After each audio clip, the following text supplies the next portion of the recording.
আমরা সরাসরি চলে যাব আফনান ভাইয়ের কাছে এবং আফনান ভাইয়ের কাছ থেকে তার ঘটনা শুনবো। আমজাদ মোল্লা ভাইয়ের যিনি ছোট দাদা ছিলেন, উনি মূলত মানে লাইফের শুরুর দিকে যখন ব্ল্যাক ম্যাজিক শিখেছিলেন তখন বেশ কিছু দুষ্টুমি করতেন, বয়সের কারণে এমনিতে চলে আসতো। কিন্তু পরবর্তীতে উনি কখনো কারো ক্ষতি করেননি এবং চেষ্টা করতেন সবসময় মানুষকে উপকার করার জন্য।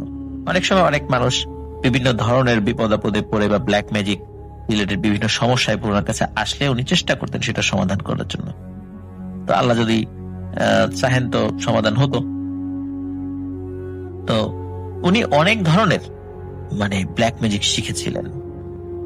আর ব্ল্যাক ম্যাজিক তো আসলে ব্ল্যাক ম্যাজিকই, এটা আপনি ভালো কাজেই লাগান আর খারাপ কাজেই লাগান, খারাপ তো খারাপই। তো যাই হোক, একদিন দিনের বেলায় উনি ঠিক করলেন উনি বহরপুর হাটে যাবেন। রাজবাড়ী জেলার যারা বাসিন্দা তারা বহরপুরের নাম তো অবশ্যই আপনারা জানবেন। তো তখন তো আর এর তো অনেক আগের ঘটনা, ভ্যান রিক্সার গাড়ির ওই পথে ওরকম কিছুই ছিল না। তো উনি যেটা করলেন পায়ে হাঁটা শুরু করলেন।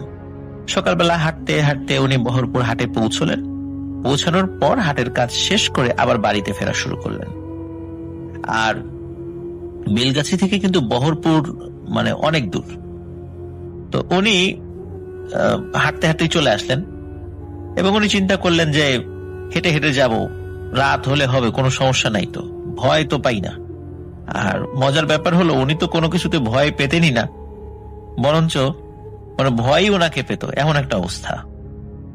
আর উনি সবসময় বলতেন যে কোনো দুষ্ট জিন পরি আমার ক্ষতি করতে পারে না, মানুষ যদি আমাকে ক্ষতি করতে পারে সেটাই হতে পারে, যে মানুষই আমাকে ক্ষতি করতে পারে কিন্তু কোনো জিন পরি আমাকে কোনো ক্ষতি করতে পারে না।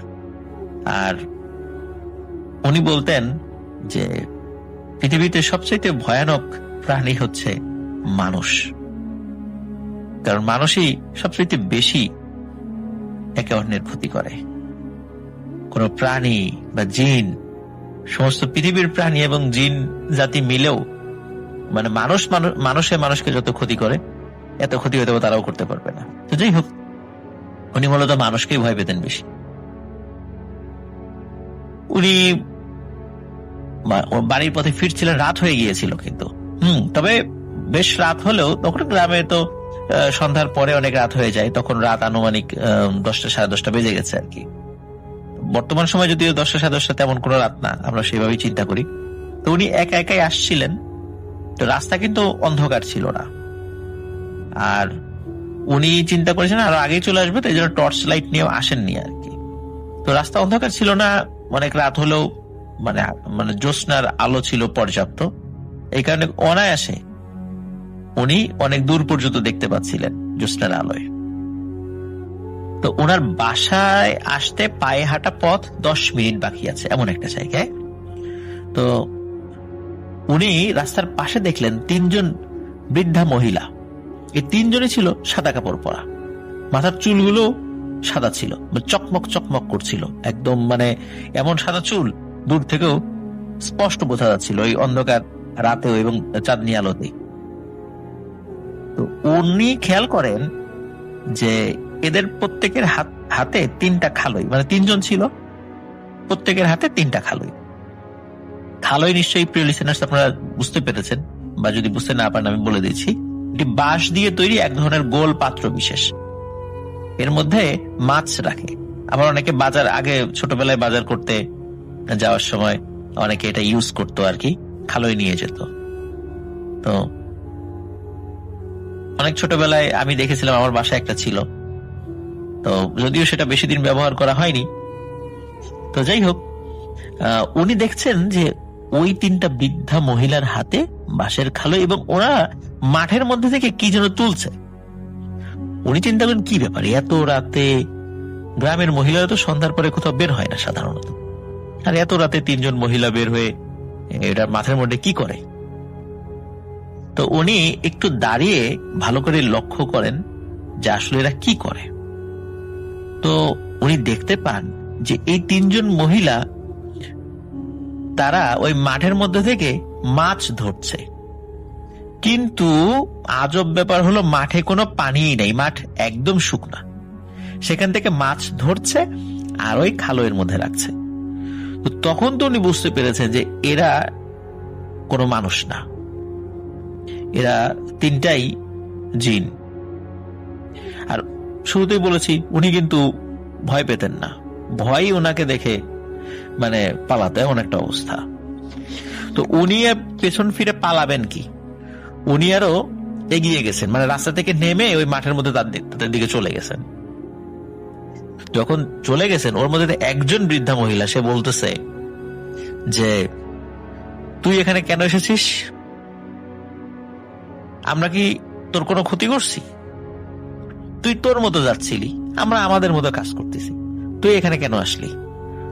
তোর জন্য কোথাও গিয়ে শান্তি পাই না। আর যেহেতু আজকে তুই নিজেই আমাদের এখানে চলে আসছিস, আজকে তোকে দেখি কি করা যায়। এই কথা যখনই বলছে তখন আমজাদ মোল্লা ভাইয়ের দাদা উনি সাথে সাথে, যেহেতু উনি অনেক কিছু জানতেন, সাথে সাথে নিজের শরীরকে বন্ধ করে নিয়েছেন। এবং শরীর বন্ধ করার পরে ওই দুষ্টু জিনেরা কি ক্ষতি করবে, উল্টো উনি ওনার দুই হাত দিয়ে দুই জিনের দুই হাত খপ করে ধরে ফেলছে। আর একটা জিন সে ও বাবা গো মা গো বলে সে দৌড় দিয়ে পালিয়ে অদৃশ্য হয়ে গেছে। এখন এই দুইটা জিনকে উনি ধরে ফেলছেন। এই দুইটা জিন এমন ছোটার চেষ্টা করতেছে, কিন্তু ওদের শরীরের অনেক শক্তি দিয়েও ওনার হাত থেকে ছুটতে পারতেছে না, কারণ তাদের শরীরের শক্তি ওই দাদার কাছে কাজে লাগছে না। কারণ উনি নির্দিষ্ট রিচুয়ালের মাধ্যমে শরীরকে বন্ধ করে নিয়েছিলেন, যার ফলে ওরা কিছুতে ছুটতে পারতেছিল না। আর উনি যেটা করেন, ওই দুইটা বৃদ্ধা মহিলাকে টানতে টানতে, যেহেতু বাড়ি কাছেই ছিল, নিয়ে আসেন। ওরা দুইজন বলতেছে যে আমাদেরকে ছেড়ে দে, ভুল হয়ে গেছে, ছেড়ে দে, তোকে আর কিছু বলবো না। আসলে প্রিয় লিসেনার্স, ওরা তো আসলে ওই আমজাদ মোল্লা ভাইয়ের দাদা মানে ক্ষতি করতে আসলে যায়নি, ওরা ওদের মতো কাজ করতেছিল, উনি নেমে গেছেন আর কি ওইদিকে।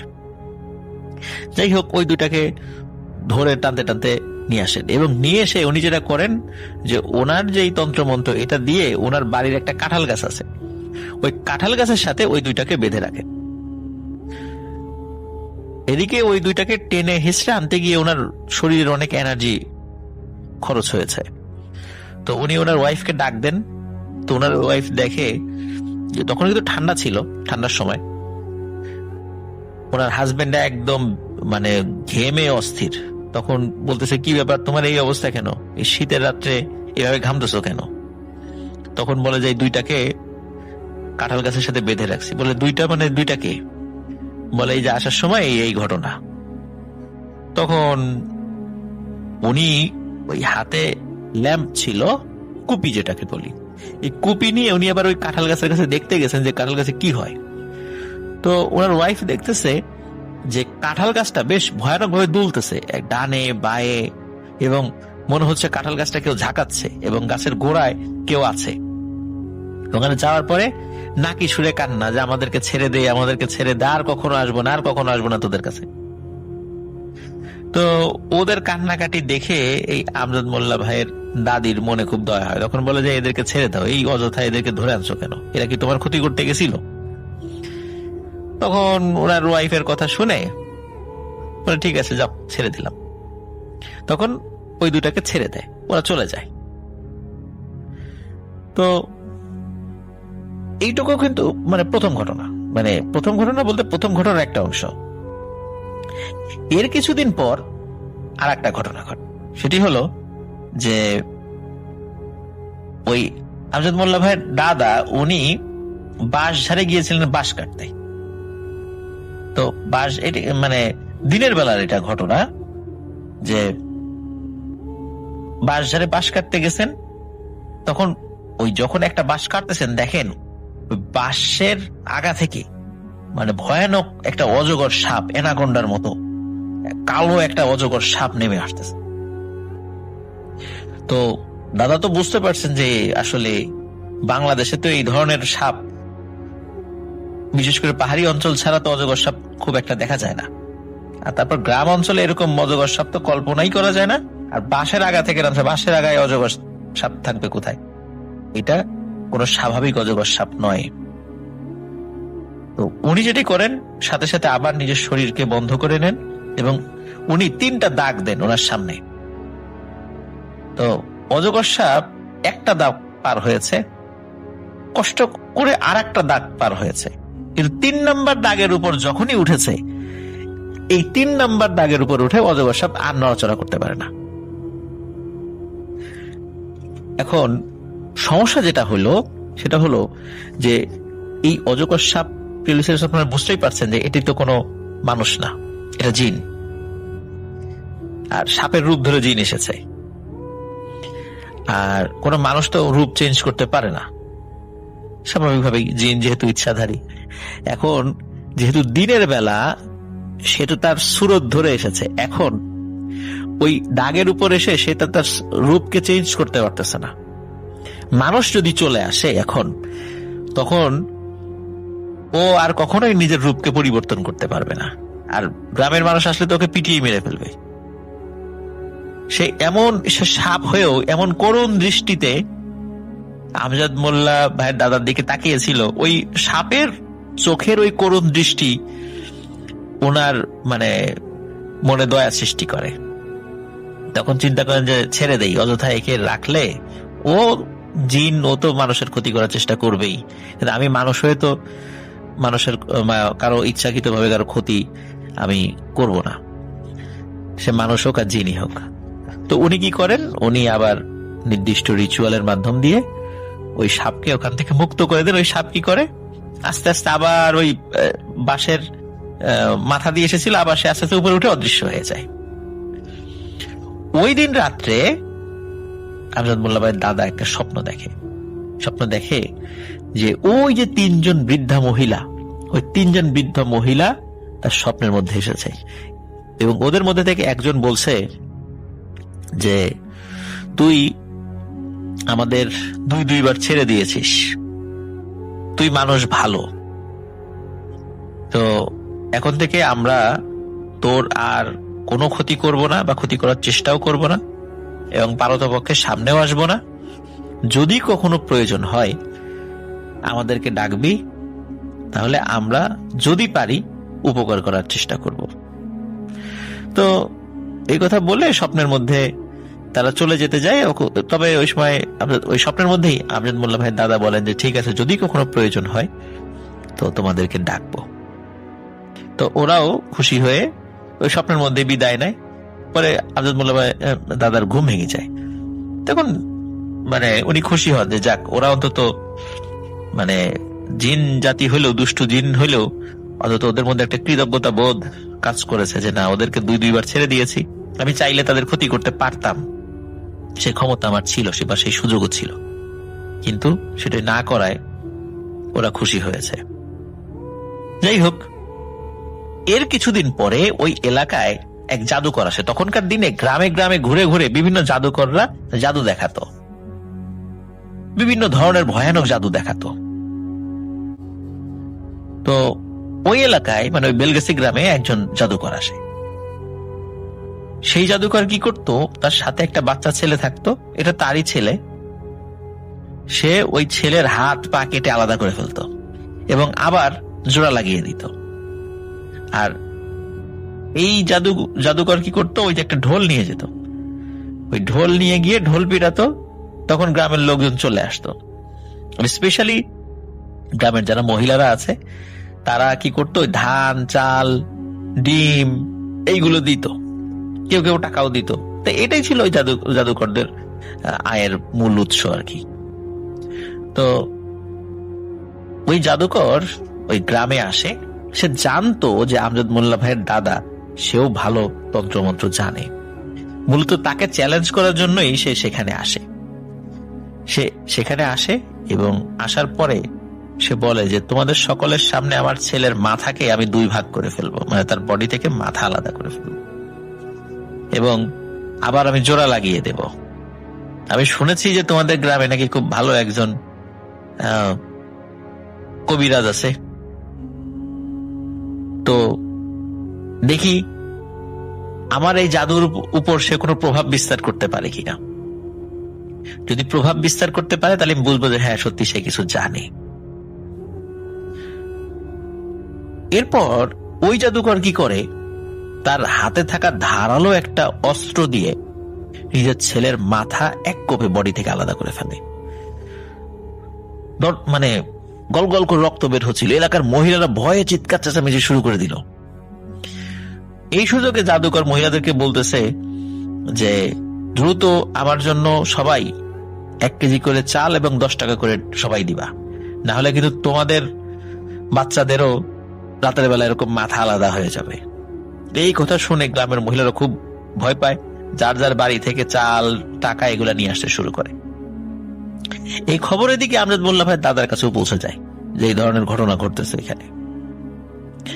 এরপরে যে কাজটি হয় সেটি হলো যে তখন জাদুকর বলে, এই দেখো এখন সকলের সামনে আমার ছেলের মাথাকে আমি জোড়া লাগিয়ে দেব। এখন জাদুকর এই যে তন্ত্র মন্ত্র পাঠ করতেছে, ছেলের মাথা আর জোড়া লাগে না। এদিকে ছেলের শোকে জাদুকরের মাথা খারাপ হয়ে যাওয়ার জোগাড়, যে হাই হাই কি হলো, কি করলাম। তখন সে নিজেই কান্নাকাটি করে হাউমাউ মানে শুরু করে দেয় যে সর্বনাশ, আমার ছেলের কি হবে এখন। তখন ওখানকার লোকজন বলে যে তুমি ই করো, ওই যে আমাদের যে একজন মুরব্বী আছে তার কাছে যাও, তার কাছে গিয়ে মাপ চাও, তুমি তো তাকেই অপমান করার জন্য আসছিলে এখানে, তার হাতে পায়ে ধরে মাপ চাও, সে যদি কিছু করার চেষ্টা করতে পারে সে করবে। তো সে সেখানে যায়, যার পরে ওনার হাতে পায়ে ধরে খুব কান্নাকাটি করে। তখন বলে, আচ্ছা ঠিক আছে, এখন তোমার ছেলেকে তুমি ওই মাথা জোড়া লাগানোর ব্যবস্থা করো, হয়ে যাবে।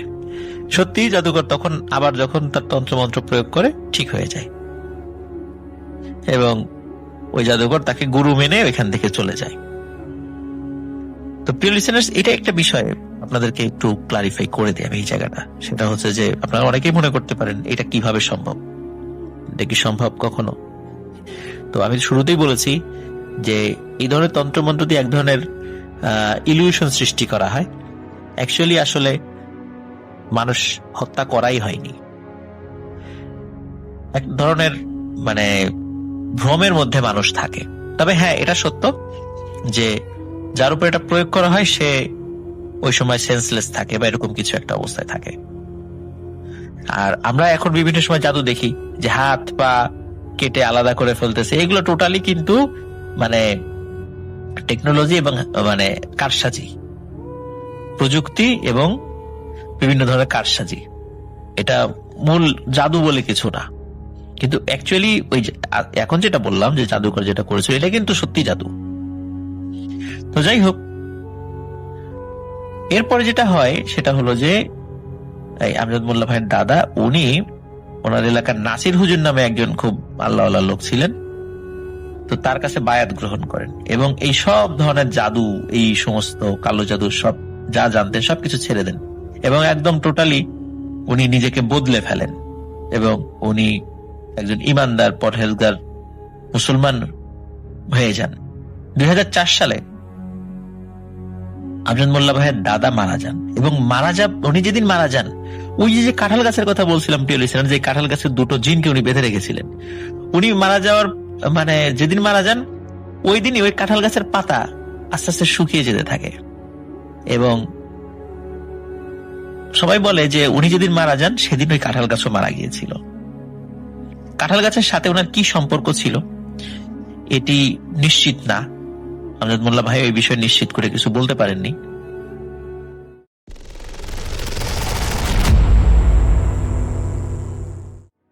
সো বাবু ভাই, ওয়েলকাম ব্যাক। আশা করছি যে ভালো ছিলেন। আমরা চলে যাব আপনার ঘটনায়। যখনকার কাহিনী এটি, তখন সালমার বয়স 12 হবে এরকম, এবং সালমা এবং তার ভাই, ছোট ভাই, তারা দুজন তার ফুপুর বাড়িতে থাকতেন। তারা ফুপুর বাড়িতে ছিলেন বছর 2-এর মতো। তখন তাদের বাড়িতে থাকতেন কারণ তার মা ছোটবেলাতেই মারা গিয়েছিল এবং ফুপুর বাড়িতে তারা ছিল 2 বছর। তো যাই হোক, সালমার ফুফাতো বোন একজন ছিলেন, তিনি সালমার একই রকম বয়স, মাত্র কয়েকদিনের ছোট বড়, এবং তাদের মধ্যে অনেক মিল ছিল। তাদেরকে সবাই অনেকে বলতো যমজ বোন। এমনকি তাদের এক আশ্চর্যজনক ব্যাপার ছিল, 2 বোনের পায়ে 2টো আঁচিল ছিল এবং 2 বোনের পায়ে আঁচিল ছিল, তার এবং তার ফুফাতো বোনের পায়ে। এবং এটাই খুব আশ্চর্যের ব্যাপার, এই কারণে অনেকেই তাদেরকে যমজ বোন বলতো। তো যাই হোক, সালমারা ওই সময় ঘোরাফেরা করতো, খেলাধুলা করতো, ছোট ছোট মেয়ে, এবং তারা বেশ মজা করতো। তাদের ছোট একটা ভাই ছিল, এবং তাদের জায়গাটা এমন একটা জায়গায় ছিল, আমি আসলে জায়গাটার নাম বলবো না, তিনি লিখেছেন যদিও, আমি আসলে কোনো জায়গার স্পষ্ট নাম দিতে চাচ্ছি না, তবে ঢাকারই আশেপাশে কোথাও, খুব বেশি দূরে না। তো সেখানে তাদের সেই পুকুর বাড়ি ছিল, এবং সেখানে তারা পড়তে যেখানে যেত সেখানে হচ্ছে তাদের একটা মাস্টার মশাইয়ের বাড়ি ছিল, এবং তিনি সনাতন ধর্মাবলম্বী, এবং তার বাড়িটা ছিল তাদের বাড়ি থেকে বেশ কিছুটা, মানে খুব বেশি দূরে না, কাছাকাছি। এবং সেই বাড়িতে যাওয়ার পথে একটা বড় সেখানকার একটা মঠ ছিল, মঠের পুকুর ছিল, মঠের পাশে বিশাল একটা পুকুর, এবং সেই পুকুরের একটা পাশে পানি কম থাকে, এবং মঠের যেই পাশটায় পানি কম থাকতো সেখানে তাদের একটা চিতা ছিল, সেখানে নাকি তারা তাদের দাহ সম্পন্ন করত। আর এই পাশটাতে অনেক বেশি পানি ছিল, সেখানে গভীরতা ছিল অনেক। যাই হোক, পুকুরের পাড়টা ছিল, সেখানে অনেকে আসতো গোসল করতে। তো যথারীতি সালমার যে কাজিন, ফুফাতো বোন, তারা দুজন সেখানে গিয়ে গোসল করত। তো তারা যেটা করতো, সকালবেলা খুব মানে আর্লি, তারা যখন পড়তে যেত, পড়ার আগে তারা পুকুরে গিয়ে গোসল করত, গোসল করে উঠে তারা পড়তে যেত। তো কিন্তু জায়গাটা বেশ মিস্টেরিয়াস ছিল। সালমা বলেছে যে ওখানে যেহেতু একটা চিতা ছিল, সেখানে মঠের পাশে দাহ হতো, সেখানে অনেকেই নাকি অনেকটা ভীতিকর কিছু সিচুয়েশন সেখানে দেখেছে, অনেকে অনেক রকমের কথা বলেছে, বাট এটা তারা ছোট মানুষ যেহেতু তাদের উপরে এটার কোনো প্রভাব পড়তো না। তো একদিনকার ঘটনা, যেদিনকার ঘটনা সালমা লিখেছে, সেই দিন সকালবেলা তারা পড়তে যাওয়ার আগে, বেশ খানিকক্ষণ আগে, তারা চিন্তা করলো সে এবং তার সেই কাজিন, ফুফাতো বোন দুজন সেই পুকুরে গিয়ে গোসল করবে, এবং গোসল করে তারা দুজন এসে পড়তে যাবে। তো যাই হোক, তারা যথারীতি গেল পুকুরে, এবং পুকুরে গিয়ে দেখছে যে সেই পুকুর বেশ দিনের বেলা, আসলে ওখানে কিন্তু মানুষ যেত না খুব একটা।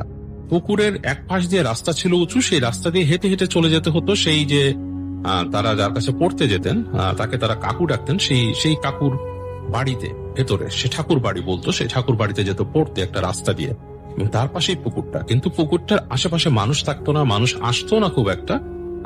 এর মেইন কারণ হচ্ছে সেই চিতা, এবং সেখানে যে দাহ করা হতো, এবং অনেকে অনেক কথা বলে সেরকম কারণে তারা খুব একটা আসতো না। পুকুরটা বেশ নির্জন ছিল, এবং পাশে বাঁধানো, পাশে মানে পাড় দিয়ে বাঁধানো, পাশে যেহেতু মঠ আছে, বুঝতে পারছেন আপনারা, পাশটা বাঁধানো, এবং যেই পাশটা গভীর পানি, সেখানে বেশ কাকচক্ষু জল ছিল, মানে থই থই করে কালো জল, গভীরতা জানান দেয়, এরকম একটা ব্যাপার।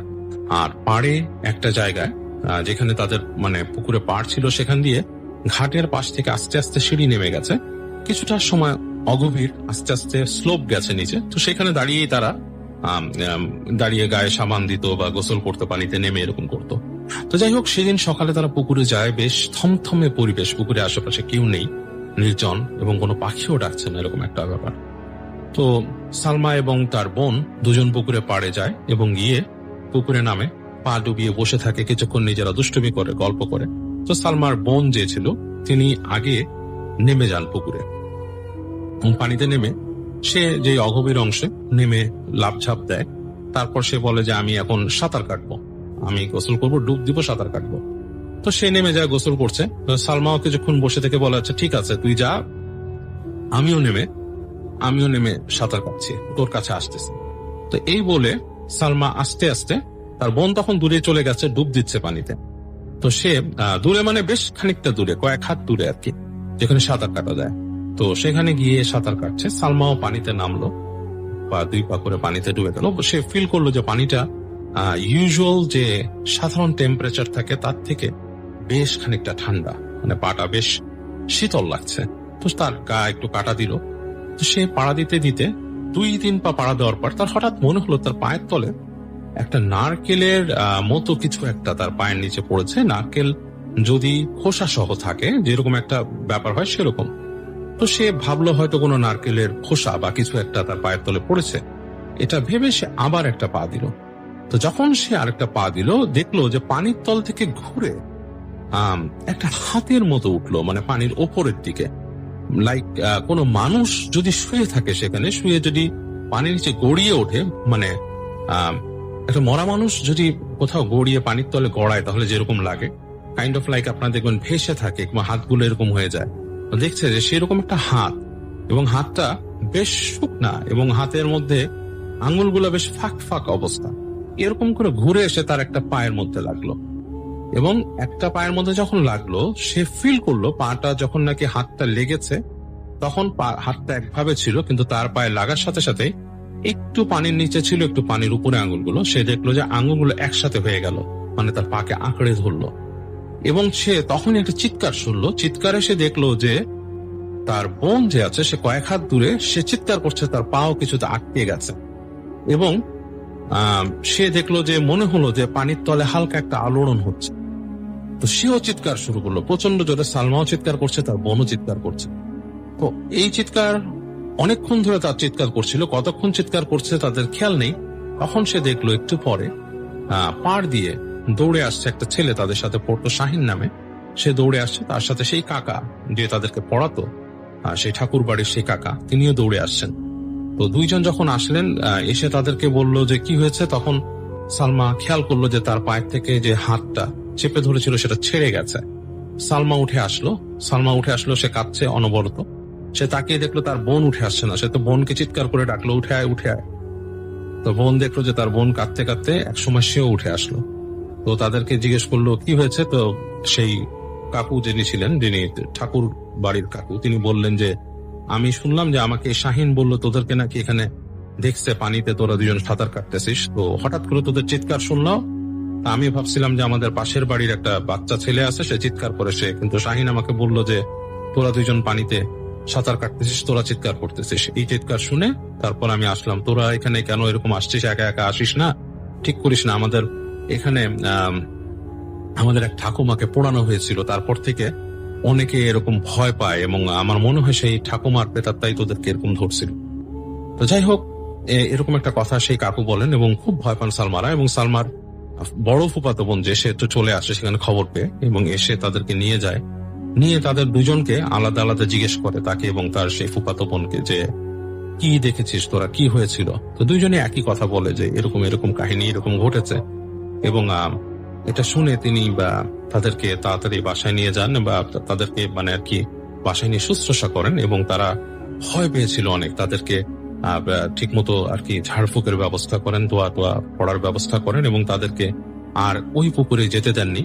তো এরপর থেকে সালমা অনেক সময় দুঃস্বপ্ন দেখতো। তার ওই দিন তাদের জ্বর এসেছিল, কিন্তু আশ্চর্য একটা ব্যাপার ঘটে তাদের সাথে, যেটা হচ্ছে তাদের দুই বোনের পাই, কিন্তু তারা তার কাজিনকে জিজ্ঞেস করেছিল, তার কাজিনও বলেছিল তারও কেউ পা চেপে ধরেছিল পানিতে। এবং আশ্চর্যের ব্যাপার হচ্ছে যে এই ঘটনার পরে তাদের দুজনের পায়ের আঁচিলের দাগটাই নাকি চলে যায়, সেটা আর থাকে না। খুবই আশ্চর্যজনক ব্যাপার। তো বেশ কিছুদিন সালমা ভয় পেত, এরকম শুয়ে শুয়ে ঘুমের মধ্যে ভয় পেত। আস্তে আস্তে তার ভয়টা চলে যায়, এবং তারা তো ওই বাসার থেকে চলে আসে। তো যাই হোক, এই ছিল সালমার জীবনের একটি কাহিনী।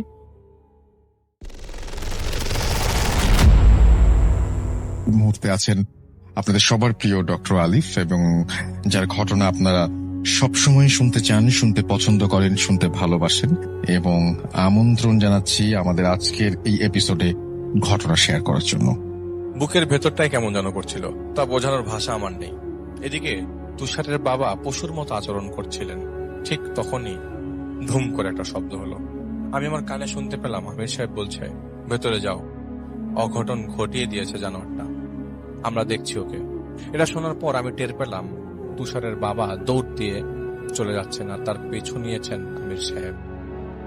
কিন্তু আসলে নার্ভাসনেসের কারণে আমি অক্ষম হয়ে গেছিলাম, হাঁটু গেড়ে বসে পড়েছিলাম।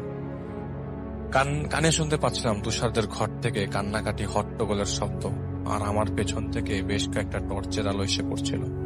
কোনো মতে উঠে দাঁড়াতেই জানতে পারি তুষারের মা হঠাৎ জ্ঞান হারিয়ে পড়ে গেছেন। সে অবস্থায় কোনোভাবে সবাই মিলে তাকে কাছের এক হাসপাতালে নিয়ে গেলাম।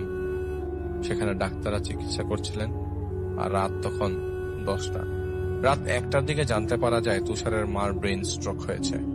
আমি অপেক্ষায় ছিলাম আমির সাহেবের, কিন্তু তিনি সারা দেন নাই। তখন রাত 4টার দিকে তুষার আমার কাছে আসেন। আমরা বাইরে বসা ছিলাম। তখন আমি বলি, আপনারা কি জানেন কিছু? তখন তুষার বলে, ভাই আব্বা সবকিছু বলছিল। আব্বা নামাজ কালাম করতো না। কেনিয়া থেকে ফেরার পর তাকে থেকে নামাজ কালাম শুরু করলো। আর একদিন আমাকে ডেকে এনে পাশে বসে বলল, দেখ তোকে কিছু কথা বলবো বাবা, বিপদে পড়তে পারি আমি, তাও মন দিয়ে শুন। সেদিন আব্বার কথা শুনে আমি ঠাট্টা করে উড়িয়ে দিয়েছিলাম ভাই, কিন্তু আজ দেখেন কি পরিণতি হলো আমাদের। আমি তাকে বলি, কি বলেছিলেন উনি? তখন তুষার আমাকে বলেন সবকিছু যা যা হয়েছে ওনার সাথে। তুষারের বাবার নাম রবিজুদ্দিন। তিনি একজন বিদেশি একটি এনজিওর সাথে জড়িত ছিলেন। এনজিওর কাজে উনি কেনিয়া যান 2013 সালে। সেখানে মোম্বাসায় তিনি তার এনজিওর হয়ে কাজ করতে লাগলেন। সেখানে তাকে প্রায় 7-8 মাস থাকতে হতো। তিনি তার কাজ করতে করতে বেশ কয়েকজন স্থানীয় লোকের সাথে বেশ ভালো খাতির জমিয়ে ফেলেন। একদিন তিনি ফিরছিলেন তার হোটেলের দিকে। তখন তার পরিচিত এক কেনিয়ানকে দেখেন হাতে করে কি জানি নিয়ে পাশের এক ভবনে দৌড় দিয়ে যাচ্ছে, আর সেখান থেকে মানুষের হট্টগোলের শব্দ আসছে। তিনি সেখানে যে দেখতে পারেন একজন যাজক একজন 12-13 বছর বয়সী ছেলেকে ঝাড়ফুঁক করছেন, আর সেই ছেলে টকবক করছিল মাটিতে পড়ে থেকে। আর দেখতে দেখতে সেই ছেলেটা মারা যায়। তুষারের বাবাকে সেখানে দেখতে পেয়ে তার সেই পরিচিত কেনিয়ান অনেকটা তেড়ে আসে, তাকে বের করে আসে, বলে তারপর এরপর সে যেন এখানে না আসে, এবং এটা কারণ এখানে যা হয়েছে তা সে বুঝবে না কেন হয়েছে, মানে তাকে এখান থেকে সরিয়ে দিচ্ছে। তিনি সেই কেনিয়ানকে বলেন, আগে বলো কি হয়েছে, না হলে আমি যাব না। তখন সে কেনিয়ান বলে যে তুমি আগে হোটেলে যাও, সন্ধ্যায় তোমাকে আমি বলবো সব। আর অনেক অনুরোধ করতে থাকে বিদায় ওর বাবা হোটেলে ফিরে যায়। সন্ধ্যায় সেই কেনিয়ান তাকে বলে, যেই ছেলেটাকে তুমি দেখেছো মরতে, সেই ছেলেটাকে ওড়িশা দেবতা হত্যা করেছে। সেই ছেলেটা শহর থেকে দূরের এক বনের নিয়ম না মেনে ওড়িশা দেবতার সীমারেখার ভেতরে ঢুকে ওড়িশাকে অমান্য করে বেয়াদবি করেছে, তাই ওকে সে মেরে ফেলেছে। তো এখন যদি 3 দিন বয়সের বাচ্চাকে যদি বলি না দেওয়া হয়, তাহলে ওড়িশা এক এক করে সবার সন্তানকে নিয়ে যাবে। তুমি বিদেশি, তুমি বুঝবে না, তাই তুমি তোমার কাজ করো। তুষারের বাবা জানতে চান ওড়িশাকে। তো সেই কেনিয়ান বলেন, ওড়িশাকে আমরা দেবতা মানি। আমাদের পূর্বপুরুষ যারা আদিবাসী ছিল তারা ওর পূজা করত। যাই হোক, তুমি ভেবো না। সেই কেনিয়ান বের হতে যাবে, তখন তুষারের বাবা জিজ্ঞেস করেন, এখন তাহলে কি করবে তোমরা? তখন সেই কেনিয়ান বলে, যা করার তা করতে হবে, তাও 3 দিনের মধ্যে। এটা বলে সেই কেনিয়ান বের হয়ে চলে যায়। পরদিন প্রায় বেশ রাত করেই ফিরছিলেন গাড়িতে করে। তিনি গাড়ির সামনের দিকেই বসা ছিলেন। হুট করে তার ড্রাইভার হার্ট ব্রেক করে। সিট বেল্টের কারণে তার তেমন কোনো ক্ষতি হয় না। আর ড্রাইভার গাড়ির দরজা খুলে উল্টো দিকে দৌড় দিল, কিছু না বলে।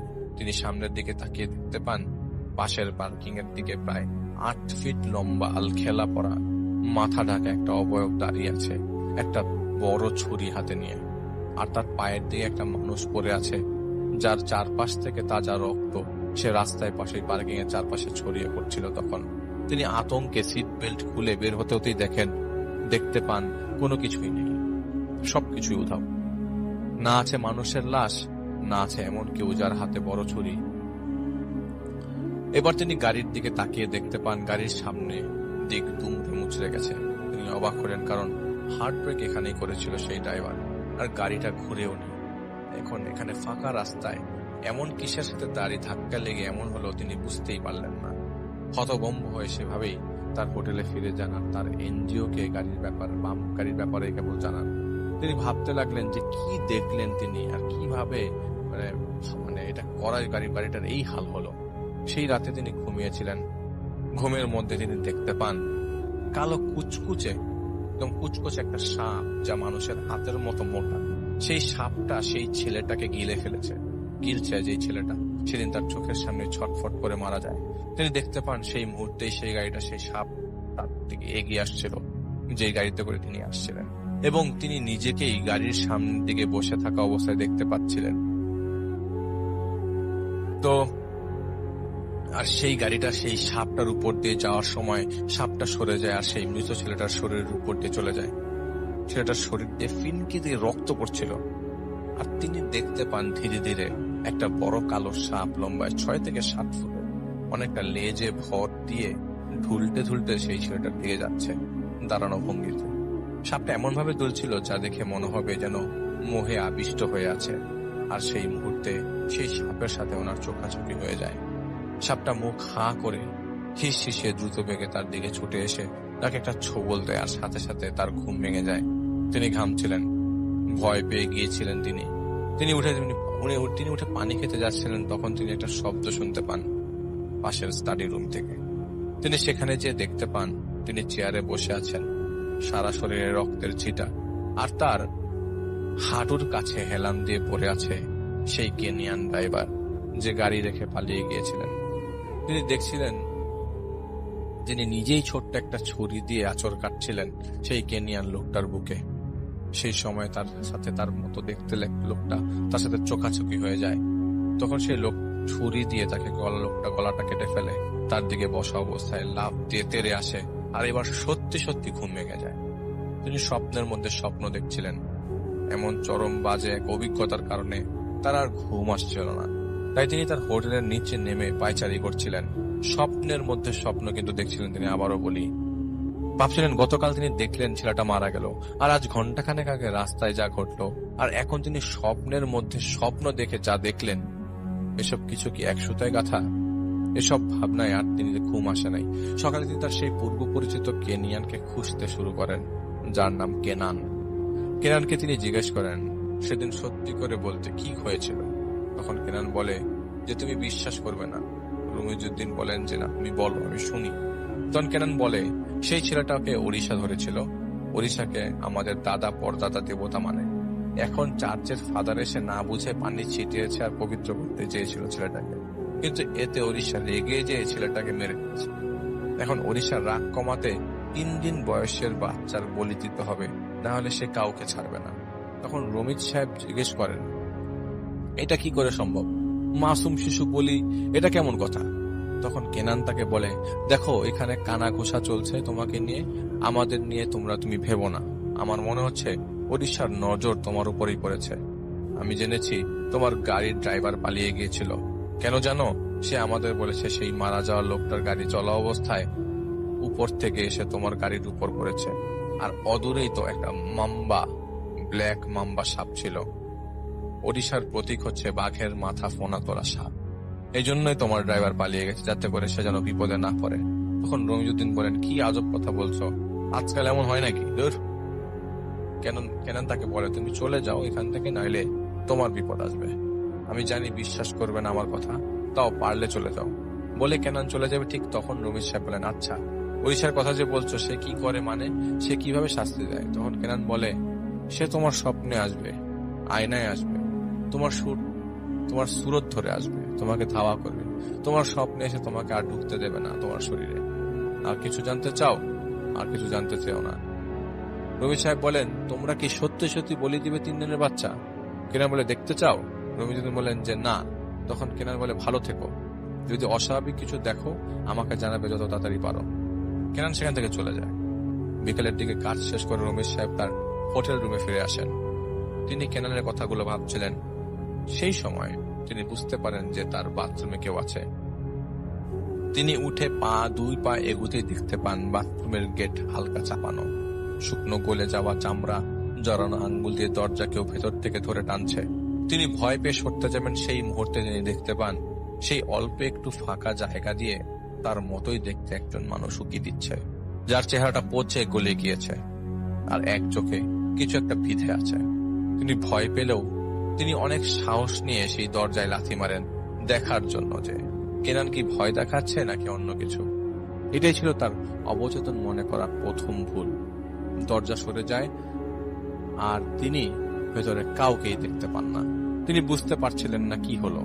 ভয় লাগছিল তার অনেক। সেদিন রাতে স্বপ্নে তিনি দেখতে পান একটা গুহার সামনে তিনি দাঁড়িয়ে আছেন, আর সেই গুহার ভেতর থেকে শব্দ আসছে, আর তার সামনে দিয়ে একজন লোক ভেতরে চলে যায় কুড়াল হাতে নিয়ে।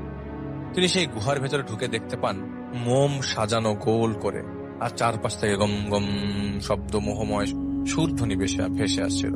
তিনি দেখতে পান সেই লোক যে তার সামনে দিয়ে এই গুহায় ঢুকছে, সেই লোক মোমের আগুন জ্বালিয়ে দিয়ে মাথা ঝুঁকিয়ে নিল একটা গোল পাথরের সাথে। এদিকে চারপাশ থেকে গম গম করে শব্দ আসাটা বেড়ে যেতে লাগলো।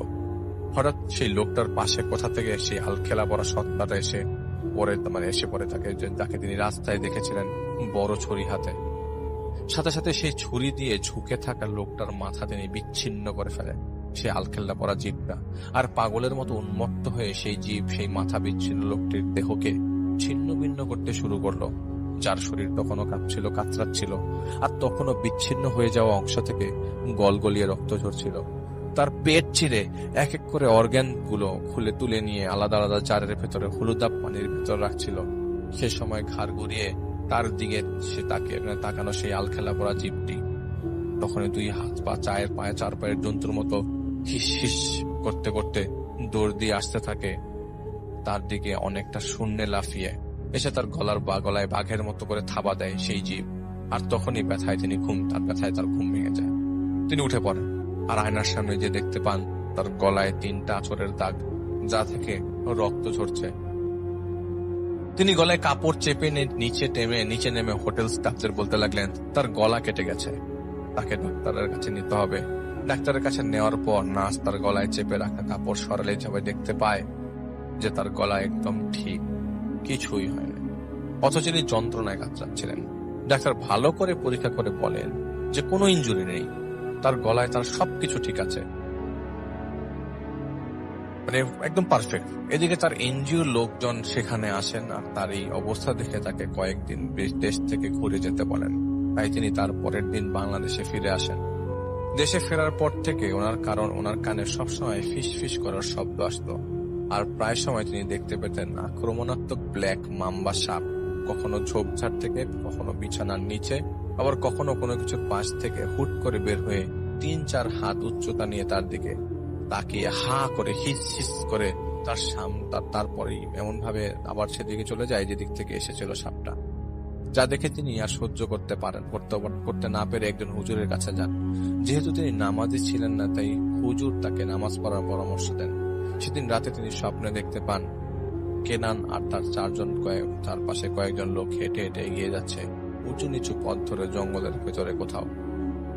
সবার হাতে মশাল ছিল। তারা একটা জায়গায় যে থামে যেখানে একটা শতবর্ষীর চেয়ে বেশি বয়সের গাছ আছে, যার উপর এক ডাল থেকে শেকড়ে ঝুলে পড়ে আছে।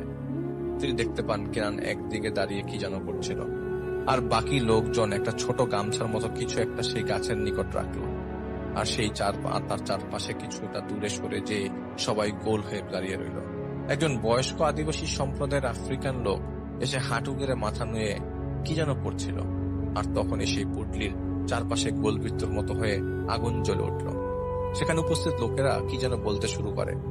তখনই সেই গাছ থেকে একটা 30 বছরের বয়সের শিশু নেমে আসে, যার শরীর ছিল ব্ল্যাক মাম্বা সাপের মতো। সে এসেই সেই গামছার মতো কাপড় সরিয়ে ফেলে সেখানে, এবং সেখানে ছিল সদ্য ভূমিষ্ঠ একটা শিশু। আদিবাসী সেই আফ্রিকান এগিয়ে এসে একটা ছোট ছুরি দিয়ে সেই শিশুটিকে একটি পাত্রে রেখে শিশুটির গলাটা কেটে ফেলে। শিশুটি নিথর হয়ে গেল। সেই পাত্র 2 হাতে তুলে নিয়ে সেই 13 বছর বয়সী শিশুর সামনে হাঁটু গেড়ে বসে কি যেন বলতে লাগলো। সেই সময় সেই 13 বছর শিশুটি নিজেদের কপালে লাগায়। শিশুটি ধীরে ধীরে মিলিয়ে যায় বাতাসে। এরপর কেনান সহ বাকি লোকেরা সেই শিশুর রক্ত হাতে নিয়ে নিজেদের কপালে লাগায়। ঠিক তখনই কেনানের সাথে ওনার চোখাচোখি হয়, আর তখনই কেনান তার দিকে দৌড় দিয়ে এসে তার গলা চেপে ধরে তাকে চাকাতে বলে, এখানে কিভাবে এসেছো? তোমার তো এখানে আসার কথা না। বলতেই ওনার ঘুম ভেঙে যায়, আর উনি ভয়ে চিৎকার দিয়ে উঠেন। তুষারের মা ওনাকে শান্ত করেন আর জিজ্ঞেস করেন কি হয়েছে ওনার। তিনি কিছু না বলে আবারও ঘুমিয়ে পড়েন। পরদিন বিকালে তার কাছে ফোন আসে কেনিয়া থেকে। কেনিয়ান পুলিশ ফোন দিয়েছিল কেনান নাকি 4 থেকে 5 দিন ধরে মিসিং। উনি কি কিছু কখনো শুনেছেন কিনা সেই বাচ্চাটার ব্যাপারে, যে বাচ্চাটা যাজকের ঝাড়ফুঁকে মারা গিয়েছিল? তো রমিজ সাহেব কিছুই বলেন না যে কেনান কি ওনাকে বলেছিল বলে কিছুই বলেন। ফোন রেখে দেওয়ার পর থেকে ওনার ভেতরে চরম উৎকণ্ঠা জেগে উঠল। তিনি ভাবতে লাগলেন গতকাল যা রাতে দেখেছে তাকে সত্যি ঘটেছে নাকি, কিন্তু কোনো কিছু না জানার কারণে তিনি বুঝতে পারছিলেন না তিনি কি করবেন।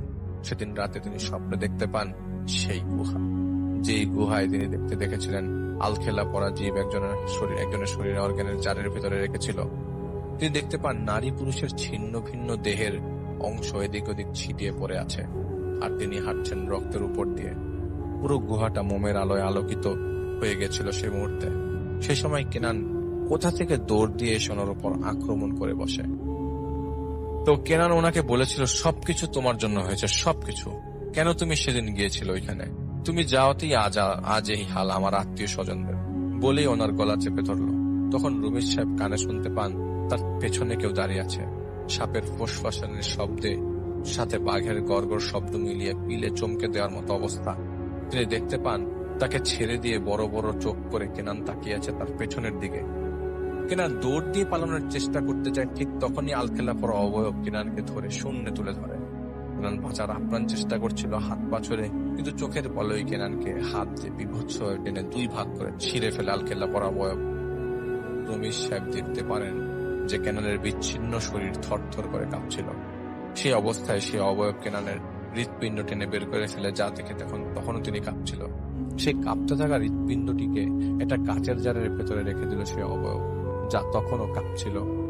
এরপর সেই অবয়ব একটা চামচে কেনানের শরীর থেকে রক্ত নিয়ে পাশেই রাখা পাথরের উপর রেখে দেয়। সেই পাথরের উপর এক এক করে অনেকগুলো মোমবাতি জ্বালায় সেই অবয়ব। এরপর একটা গাছের ছালে কি যেন খোদাই করলো ছুরি দিয়ে সেই অবয়ব। এরপর উঠে যে একটা ছোট হৃৎপিণ্ড কেটে তার মধ্যে সুতো কাপড়ের টুকরো আর সেই গাছের ছাল ঢুকিয়ে দেয়। এরপর সেই অবয়ব উঠে দাঁড়ায় আর নিচে পড়ে থাকা এক মহিলার বিচ্ছিন্ন মাথা থেকে চুল কেটে নিয়ে সেই চুল একটা বড় সুইয়ের ভেতরে ঢুকিয়ে সেই চুল আর সুইকে সুই সুতার মতো করে সেই হৃৎপিণ্ডটির কাটা জায়গাটা সেলাই করে ফেললো। তো রমিজ সাহেব জাগতেই পারছিলেন না কোনোভাবে। তিনি দেখতে পান সেই অবয়ব তার দিকে এগিয়ে আসছে, এক হাতে ছুরি আর এক হাতে সেলাই করা হৃৎপিণ্ড। আর হুট করে সেই হৃৎপিণ্ড ছুরি গেঁথে ফেলে সে অবয়ব, যার কারণে তিনি ব্যথার চোটে চিৎকার দিয়ে এবার তিনি জেগে যান। আর তার নাক দিয়ে তখন রক্ত ঝরতে শুরু করে। তিনি জ্ঞান হারিয়ে ফেলেন। তাকে হাসপাতালে নেওয়া হলে জানা যায় তার কার্ডিয়াক অ্যারেস্ট হয়েছে। 3 দিন তিনি শুধু ঘুমিয়েছিলেন। হাসপাতাল থেকে যেদিন তিনি ফিরে আসবেন তার আগের দিন রাতে তার ঘুম ভেঙে যায়। তিনি দেখতে পান সেই 13 বছরের সেই বাচ্চাটাকে, যার শরীরটা ব্ল্যাক মাম্বা সাপের মতো। সে তাকে উঠার ইশারা করে, আর তিনি পুতুলের মতো করে উঠে যান। কোথায় যাচ্ছেন তার পিছনে এটা তিনি বুঝতেই পারছিলেন না। হাঁটতে হাঁটতে তিনি হাসপাতালের কোথায় যাচ্ছিলেন তাও তিনি বুঝতে পারছিলেন না। সেই বাচ্চাটা একটা ঘরে ঢুকে যায়, আর তার পেছনে তিনি নিজেই ঢুকে যান। আর সেইটা ছিল লাশ রাখার ফ্রিজার। সেখানে ঠান্ডা ছিল পুরো পরিবেশ, কিন্তু তিনি দেখতে পান সাদা আলোয় আলোকিত সেই ঘর, আর সেইভাবে মাথা ঢাকা অবস্থায় আলখেলা পরে দাঁড়িয়ে আছে সেই অবয়ব। তিনি নিচে তাকিয়ে দেখতে পান গোল বৃত্তর মতো করে অনেকগুলো ব্ল্যাক মাম্বা সাপ আগ্রাসী ভঙ্গিতে ফনা তুলে দাঁড়িয়ে আছে, আর কোমরের চেয়েও বেশি উঁচু অবস্থায়। তিনি দেখতে পান সেই আলখেলা পরা অবয়ব একটা ফ্রিজার টেনে খুলে ফেলে, যার মধ্যে ছিল একটা 14 থেকে 15 বছর ছেলের লাশ। সেই লাশটা সেই অবয়বটা তুলে মেঝেতে রাখে গোল করে ফেনা তুলে ঘিরে থাকা সাপগুলোর মধ্যে। আর সেই লাশ রাখার পর সামনে ছবল দিতে থাকে সেই সাপগুলো।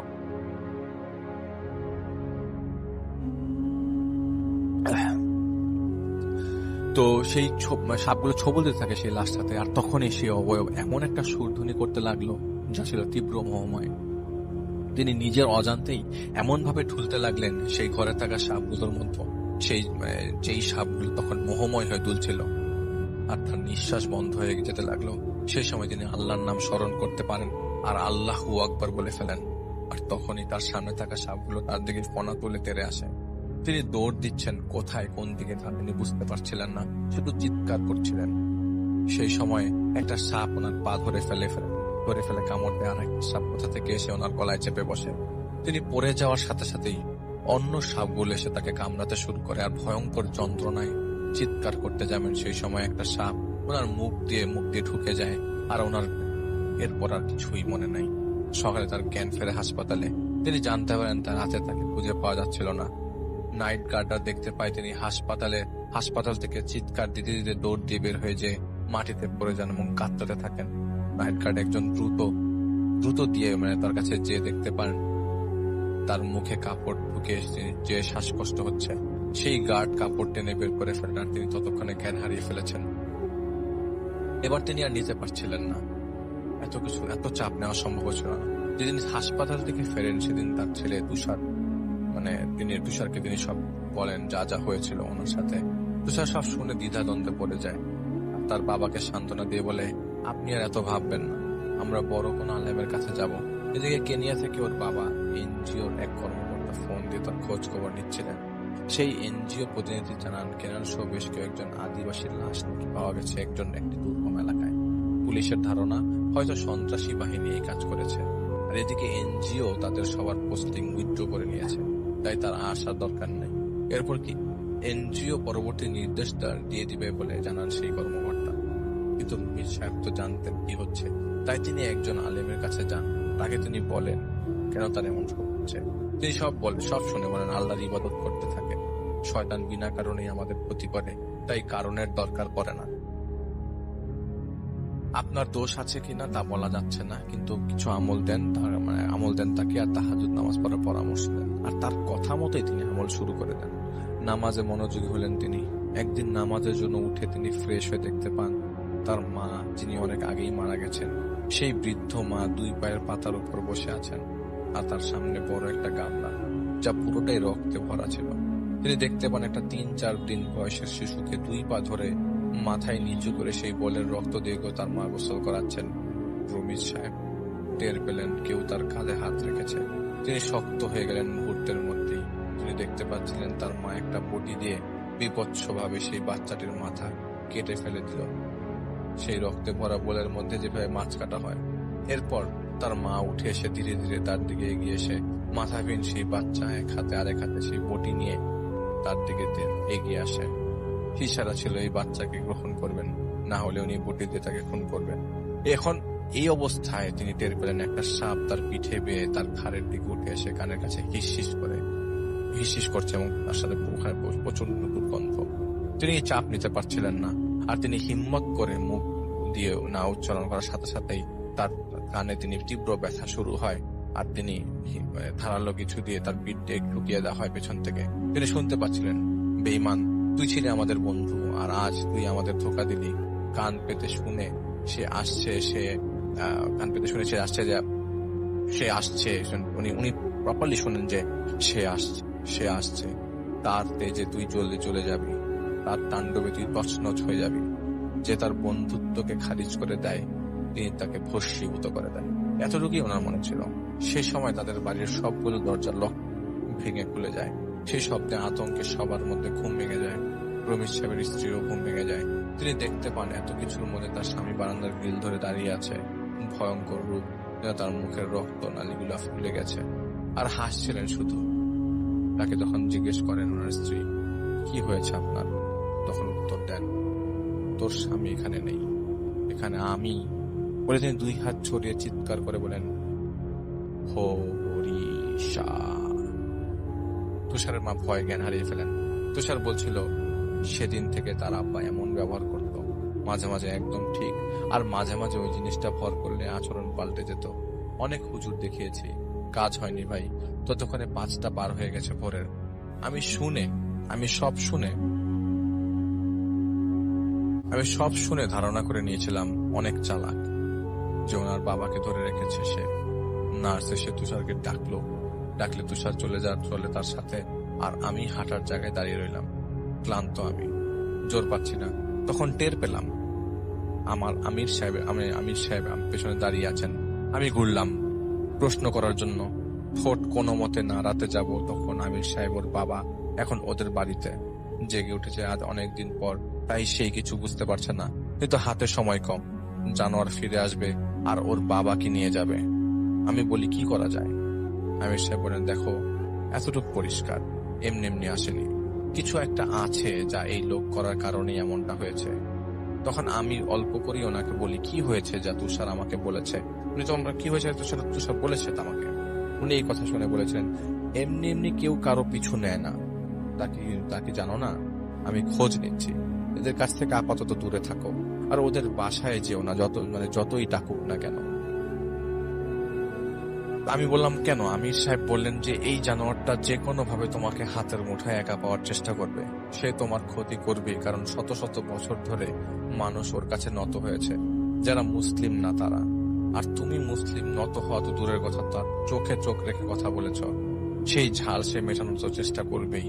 তাই যত কিছুই হোক, যাবে না, ওই বাসায় যাবে না। আমি খোঁজ নিয়ে রাতে ফিরবো। আমির সাহেব চলে যান, আর দুপুরে বাড়িকে বাড়ি ফিরে আসি আমি। ক্লান্তির কারণে আমি গোসল করার পর ঘুমিয়ে যাই বিছানায় হেলান দিতেই। সেই স্বপ্ন যাকে আমি বেশি ভয় পাই, সেই স্বপ্নে আমি দেখতে পেলাম আমাকে পানির মধ্যে থেকে কেউ টেনে তুলে বসিয়ে দিয়েছে। শুধু এতটুকু। এটা দেখে আমার ঘুম ভেঙে যায়, আর প্রচন্ড ভয় আমাকে জেগে বসে। কারণ আমি হাঁটু সমান পানিতে নামতেও পানিতেও নামতে চাই না ভয় লাগার কারণে। আমি আতঙ্কের কারণে বুঝতে পারছিলাম না কি করব। বিকালে আমাকে তুষার ফোন দেয় যে তার বাবাকে বাসায় পাওয়া গেছে, আর তিনি একদম স্বাভাবিক। তিনি তার স্ত্রীর কাছে আসতে চাইছিলেন, কিন্তু আমি না করার কারণে তিনি মনক্ষুণ্ণ হয়ে কাঁদছিলেন। এর সাথে সাথে সে আমাকে বলে যে তার স্ত্রী আমার সাথে কিছু কথা বলবে।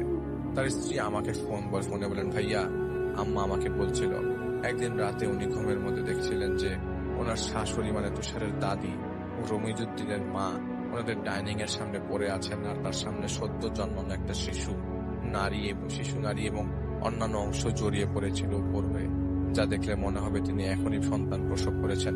তিনি দেখতে পাচ্ছিলেন তার শাশুড়ি গুনগুন করছিল, আর নিজের মাথার চুলে নিজেই হাত বুলাচ্ছিল। তিনি দেখতে পেলেন সেই 13-14 বছরের বাচ্চাটাকে, যার শরীর ব্ল্যাক মাম্বার মতো, যেন পা টিপে টিপে চলছে ছেলেটি। তার হাতে একটা বড় গাছের গুড়ি। সেই গুড়িটি তুষারের দাদির সামনে এনে রাখে সেই ছেলেটি, এবং সেই মৃত বাচ্চাটিকে কোলে তুলে নিয়ে সেই গাছের গুড়ির উপরে রেখে দেয়। তুষারের দাদি একটা ছোট্ট ছুরি দিয়ে বিভৎসভাবে গলা কেটে ফেলে শিশুটার, এবং অত্যন্ত ঘৃণ্যভাবে খুঁচিয়ে খুঁচিয়ে সেই বাচ্চাটার 2টা চোখ তুলে ফেলে। একটা পাত্রে তুলে দিয়ে সেই পাত্রটা সেই ছেলেটির হাতে ছিল, এবং এটা দেখে তার ঘুম ভেঙে যায়। ঘুম ভেঙে গেলে তিনি শুনতে পান তুষারের বাবা ওনাকে বাইরে ডাকছে। তিনি বাইরে যে দেখতে পান বাইরে অন্ধকার। তুষারের বাবা হারিকেন জ্বালিয়ে বসে কি যেন করছেন। তুষারের মা একবারও খেয়াল করেননি যে তার ঘরে কেরোসিনের হারিকেনটা নেই।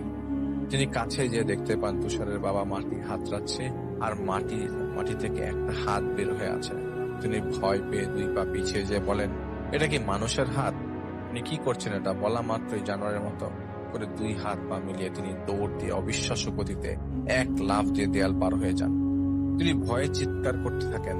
চিৎকার করতে করতে বাসায় ঢোকার সময় তার মনে হতে লাগলো সেই যে তিনি হাত দেখেছেন, তিনি তার মেয়ের হাত দেখেছেন, মানে তুষারের ছোট বোনের।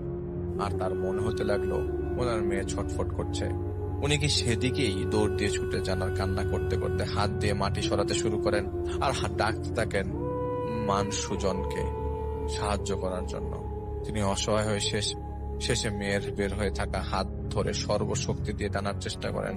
সে সময় কালো একটা হাত পেছন থেকে এসে ওনার মুখ চেপে ধরে, আর ওনাকে মাটিতে ফেলে দিয়ে গলা চেপে ধরে বসে। এবার তার সত্যি ঘুম ভেঙে যায়। তারা এরপর একজন হুজুর কেনে দেখান। অনেক কিছু করেছেন, কিন্তু কোনো কাজ হচ্ছিল না। আমি জিজ্ঞেস করি, আপনার শাশুড়ির সাথে কবে দেখা হয়েছিল এমনটা? উনি আমাকে বলেন যে 2 সপ্তাহ আগে। আমি ফোন রেখে দেই। মাগরিবের নামাজের পর আমির সাহেব আসেন। আমি ওনাকে দেখেই বলে ফেলি, আমি আজ পানিতে ডুবছিলাম, কে যেন আমাকে তুলছিল, আর কিছু দেখিনি। কি হচ্ছে একটু বলবেন, আমার ভয় লাগছে। তিনি কিছু সময় চুপ থেকে আমাকে বলেন, জানো, কোনো জালেম জুলুম করে কাউকে মেরে ফেলে, আর সেই ব্যক্তি যদি মজলুম হয়, তবে আল্লাহ তাকে শহীদের মর্যাদা দিবেন, যার সর্বোত্তম মর্যাদা ইসলামে। যেই মর্যাদা রাসূল সাল্লাল্লাহু আলাইহি সাল্লামকে আল্লাহ দিয়েছেন, যেই মর্যাদা সাহাবাদের দিয়েছেন আল্লাহ, সেই মর্যাদা তিনি মজলুমদেরকেও দিয়েছেন। তুমি অবান্তর চিন্তা করা বন্ধ করো, এটা বাবদ গুণ। তোমারই ক্ষতি হবে এতে। খারাপ না ভেবে ভালো কিছু ভেবে দেখো। এমনও তো হতে পারে যে দেখেছো তা কিছু খারাপ কিছু না। এটা বাদ দেওয়া। শোনো, এই বদমাইশ এমনিতে আসেনি।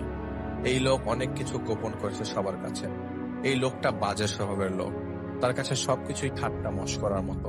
একটা ছেলেকে যখন ঝাড়ফুঁক দেওয়া হচ্ছিল, তখন সে সেখানে গিয়েছিল, আর সে তামাশা মনে করে উল্টাপাল্টা কথা বলছিল। তখন ছেলেটাকে ধরে রাখা এই জানোয়ারকে উদ্দেশ্য করে বলছিল সে নাকি এই সব কিছুতে বিশ্বাস করে না। তখন এই জানোয়ার বলেছিল, এই ছেলেটাকে যে এখন এই মুহূর্তে মেরে ফেললো, সে কি বিশ্বাস করবি? তখন এই শিক্ষিত মূর্খ বলেছিল, হ্যাঁ মেরে ফেলো। দেখি তো তোমরা কি পারো, আর যদি ওকে মেরে ফেলতে পারো এরপর না হলে আমাকে ধরতে আসিও। বলে সে সেইভাবেই মূর্খের মতো হাসছিল। তখনই সেই ছেলেটাকে মেরে ফেলে ঘাড় ঘুরিয়ে এই জানোয়ার, আর সেখানকার লোকদের ক্ষোভের কারণে সে সেখান থেকে চলে যায়। তার মতো নিকৃষ্ট প্রাণীর মস্করার খেসারত একটা নিরীহ বাচ্চার জান যায়। যতটা দোষী ওই জানোয়ার, ততটা দোষী মূর্খ মানবের। আমরা কোনোভাবেই এই লোককে সাহায্য করব না, কিন্তু তুষারের মায়ের বিপদ। ওনার নামে কিছু বস্তু রাখা আছে এক জায়গায়, সেগুলো নষ্ট করতে হবে। এরপরে এই লোকের কি হবে তাতে আমাদের কিছু যায় আসে না, আমাদের চিন্তা ওদের পরিবার নিয়ে। আমি ততক্ষণে তুষারকে জানাই যা আমির সাহেব বলেছেন তা। তুষার আমাকে 1 ঘন্টা পরে ফোন দিয়ে একজন সন্তান হিসেবে অনুরোধ করেন যেন তার বাবা মা সবার ব্যাপারে দেখতে।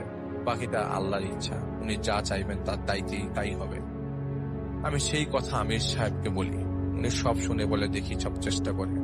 বলে তিনি চলে যান আর আমাকে বলে দেন আগামীকাল কোথায় যেতে হবে। আমি ভয়ে ছিলাম স্বপ্নে দেখা সেই মুহূর্ত নিয়ে। পরদিন রাত 10টার দিকে আমি সেখানে যাই আমির সাহেবের সাথে। সেখানে তুষারের মায়ের একটা শাড়ি মাটিতে পোতা আছে, যা আমাকে তুলে পুড়িয়ে দিতে হবে। মাটি খোঁড়ার সময় তুষার আমাকে ফোন দিয়ে বলেন যে তার মা কেমন যেন করছেন, খুব খিঁচুনি দিয়ে আসছেন। এটা শুনে আমির সাহেব আমাকে বলেন তুমি তাকে তুলে ফেলো আর পুড়িয়ে ফেলো, আমি আসছি ওর মাকে দেখে। এটা বলে উনি চলে যান। সেই জায়গায় আমি তখন একা, কোনো ভয় ছিল না আমার মধ্যে। আমি শরীরটা তুলে আগুনে পোড়াচ্ছিলাম, এমন মনে হলো আমি শাড়িটা তুলে আগুনে পোড়াচ্ছিলাম, আর এমন মনে হলো যেন কেউ হেঁটে এসে দাঁড়ালো, আর আমি জানতাম কে। তাই আগে শাড়ি পরানোর কাজটা করছিলাম, সে সময় ঘের ঘের ঘের ঘের শব্দ করছিল আমার পেছন থেকে। আমি উঠে দাঁড়িয়ে ঘুরিয়ে দেখতে পাই তুষারের বাবা দাঁড়িয়ে আছেন। আমি বললাম যাক, দেখা হয়েই গেল আবার। তখন তুষারের বাবা আমাকে প্রদক্ষিণ করছিলেন ধীরে ধীরে। তুষারের বাবা আমাকে বলছিলেন, ব্যাস এইটুকু করতে পারলি? বাতাসে গন্ধ শোকার মতো ভাব করে তিনি আমাকে বললেন, তুই এখানে একা। ততক্ষণে রিং হাতে পরে ফেলি, আর তা দেখে সে বলে, এটা কি করবে? তোকে রক্ষা করবে? ও তাই নাকি, দেখি তো আমার আগুন থেকে তুই রক্ষা পাস কিনা।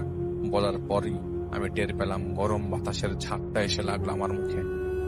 আমি সরে যেয়ে বলি, এটাই কিছু হবে না আমার। বলেই আমি সূরা পড়ছিলাম। আমার গলা কিন্তু কাঁপছিল, ভয়, নার্ভাসনেস সব মিলিয়ে। সেটা দেখে সে খুব চিৎকার করছিল, আমাকে থামতে বলছিল, কিন্তু আমি না থামার কারণে সে দাঁড়িয়ে যায় আর এক অদ্ভুত শব্দ করতে শুরু করে। আর দেখতে দেখতে চাঁদের আলোতে আমি দেখতে পাচ্ছিলাম আমার চারপাশে কয়েকটা সাপ এসে ঘিরে ধরে ঘুরতে লাগলো। আমি সাপ ভয় পাই না, কিন্তু সাপের নড়াচড়া আমার খুব খারাপ লাগে। সূরা পড়া না থামানোর কারণে এবার সে আমাকে বলে, যদি একটা সাপ এখন তোকে কামড় দেয় তাহলে তুই কি করবি? এটা শোনার পর আমি থেমে যাই আর টের পেতে থাকে আমির সাহেব আসছেন। তখন তুষারের বাবা বলে উঠলেন, চল তোকে 2টা গল্প শোনাই। শত বছর আগে একটা সমতল ঢালুতে একটা ছোট শহর ছিল। নিতান্তই গোবেচারা লোকজনের বসবাস ছিল সেই শহরে। একদিন রাতে আচমকা হামলা হয় তাদের উপর। বড় বড় ছুরি হাতে নিয়ে হামলা করে চার্চের নির্দোষ সেই সৈন্যরা সেই শহরে। তাদের দোষ কেবল একটাই ছিল, তারা বড় তারার পূজা করত। একজন সমানেই বলে যাচ্ছিল, এরা নাস্তিক, এরা ঈশ্বরের শত্রু, এদের সমূলে উৎখাত করো। একজনও যেন না বাঁচে, একজনও না। তাদের নাপাক রক্ত ভূমিতে পড়ে তা অপবিত্র হয়ে যাবে, এরা ঈশ্বরবিহীন। দূরে বসে আমি তামাশা দেখছিলাম। দেখতে দেখতে সেই ছোট শহরের লোকগুলোর রক্তে ভিজে গেল পুরো শহর। সেই শহরের লোকেরা তো কারোর ক্ষতি করেনি, তাহলে তারা কিভাবে ঈশ্বরের শত্রু হয় বলতো? একটা ছোট বাচ্চাও বাঁচল না সেদিন। আমি তখন বলে বসি, ভূতের মুখে রাম রাম। ঈশ্বরকে তা আমি জানি না, জানি আমার মালিক, তিনি আল্লাহ। আর তিনি জীব হত্যাকে পাপ ঘোষণা করেছেন। তোমার চার্চ কি করেছেন দুনিয়া জানে, ধর্ম কিছু করে না। তো করে কিছু উচ্ছৃঙ্খল মানুষরা। আমার কথা কিন্তু শেষ হয়নি বলে এবার তিনি বলেন, একটা গ্রামে একজন মহিলাকে সবাই ডাইনি বলতো। একদিন লোকেরা তার গলায় পাথর বেঁধে পানিতে ফেলে দেয়। যদি সে ডুবে যেত তাহলে সবাই বুঝে যেত সে ডাইনি না, কিন্তু সে বেঁচে গিয়েছিল এবং সাঁতার কেটে পারে উঠে গিয়েছিল। গ্রামবাসী এটাকেই তাকে তার ডাইনি হওয়ার প্রমাণ বলতে লাগলো। দিল আগুনে জীবন্ত পুড়িয়ে। আমাকে বলতে হবে ওর ঈশ্বর কোথায় ছিল সেদিন। আমি কি উত্তর দেব বুঝতে পারছিল না। পারছিলাম না। সেই সময় সে চিৎকার দিয়ে বলতে লাগলো, কোথায় ছিল সেদিন? তখন একটা সাপ এসে উড়ে পড়ে আমার উপর, এবং আমি কোনোভাবেই সরে যে না বুঝাই দৌড় দিলাম সেখানে। একটু পরেই হোঁচট খেয়ে পানির মধ্যে পড়ে যাই। আমার কানে তীব্র ব্যথা হচ্ছিল। আমি ওঠার চেষ্টা করছিলাম। সেই সময় আমি আমির সাহেব আমাকে টেনে তোলেন। আমাকে জিজ্ঞেস করেন আমি ঠিক আছে কিনা। আমি বলি যে আমার কানে ব্যথা করছে। তিনি আমাকে উঠে বলেন, তার পিছু পিছু চলতে বলেন এবং পিছু পিছু চলতে বলেন। আমি উঠে দেখতে পাই একটা ডোবার যার মধ্যে আমি এসে পড়ে গিয়েছিলাম। আর এটাই আমি দেখেছিলাম গতকাল। আমি ওনার সাথে চলতে চলতে জিজ্ঞেস করি, তুষারের মা কেমন আছেন? উনি বলেন, আল্লাহ ভালো জানেন, উনি ফিরিয়ে দিবেন নাকি ওনার কাছে নিয়ে যাবেন। এটা উনি বলেছেন, আমির সাহেব বলছিল যে আল্লাহই ভালো যাবেন যে উনি কি ফিরিয়ে দিবেন নাকি ওনার কাছে নিয়ে যাবেন। তখন আমি বলি, রমিজ সাহেবকে বসে রাখে সে বরিশা কি বলছিল আমাকে জানেন আপনি? তিনি সব শুনছিলেন। আমাকে তিনি বলেন, দেখো সময় লাগবে, এটা তুমিও জানো, একদিনে সে ঠিক হবে না, এখন চলো আমার সাথে। বলতে বলতেই সেই জায়গায় চলে আসি। এখানে শাড়িটা পরাচ্ছিলাম আমি, কেউ ছিল না সেখানে। তখন আমির সাহেব বলেন, বের হয়ে আয় বদমাইশ, বলেই বাতাসে তিনি ফুঁক মারেন। আর তখনই আমার পেছন থেকে শব্দ আসে, হাসির শব্দ। আমি ঘোরার সময় সে বলতে লাগলো, যদি আমি তোর ঘাটটা ভেঙে দিই তাতে কি কিছু করার আছে? কারো কিছু করার আছে বলতো? তুই তো মরে যাবি, তোর স্বজনরা 2 দিন পর তোকে ভুলে যাবে। চুপ কর বলে আমির সাহেব ওকে থামিয়ে দিয়ে বলে, তোর মতো জানোয়ারের সাথে কথা বলে সময় নষ্ট করার কোনো ইচ্ছা আমার নেই। যদি এটুকু মনে রাখ, আমাদের মালিক কোনো মাজলুমকে কষ্ট দেন না। জুলুমের শিকার হওয়া মাজলুমকে তিনি জান্নাতে প্রবেশ করাবেন, আর জালেমকে আগুনের কূপে ফেলে দিবেন। এখান থেকে চলে যা, নাইলে আগুন নয় এই রহমতের পানির তেজে তুই ছারকার হয়ে যাবি। বলে কিছু জমজমের পানি ছিটানোর সাথে সাথে লাফাতে দৌড় দিয়ে চলে যায় তুষারের বাবা। এরপর অনেক ঝামেলা আমাদের পোহাত হয়েছিল তুষারের বাবাকে ঠিক করতে। আর তুষারের মা অসুস্থ হয়ে যান। প্রায় 9 মাস লাগে তুষারের বাবাকে ঠিক করতে। আর তুষারের মা অসুস্থ হয়ে যান, 9 মাস লাগে যায় টোটাল সব মিলে। এই 9 মাসে আরো অনেক কিছু হয়েছে যা উল্লেখ না করার মতোই। আমি আপনাদের জন্য ঘটনা গুছিয়ে লিখি। Thank you so much. আপনার ঘটনার জন্য আপনাকে অনেক ধন্যবাদ। এবং আমরা চলে যাব আমাদের পরবর্তী অতিথির কাছে। আশা করছি যে তার যে শোনানো ঘটনাটা, সেই ঘটনাটা আপনাদের ভালো লাগবে। এখন যে ঘটনাটি শেয়ার করছি, ঘটনাটি ডাকঘর রোডের শেষ বাড়ির ঘটনা। গ্রামের নাম চন্দ্রপুর। মানচিত্রে নাম থাকলেও রাত নামলে মনে হয় এই গ্রাম পৃথিবীর অংশ নয়। চন্দ্রপুরে একটা রাস্তা আছে, লোকেরা একে বলে ডাকঘর রোড। দিনে সেই রাস্তায় কেউ যায় না, আর রাত গেলে ফেরা যায় না, এটাই বিশ্বাস। রাহুল শহর থেকে এসে মাত্র 3 দিন হয়েছে। সে বিশ্বাস করে না ভূত প্রেতনি, বিশ্বাস করে শুধু যুক্তিতে। তার ঠাকুরদা মারা গেছেন হঠাৎ। শেষ ইচ্ছা ছিল ডাকঘর রোডের শেষ বাড়িটা বিক্রি করে দিস না, ওখানে কেউ থাকে।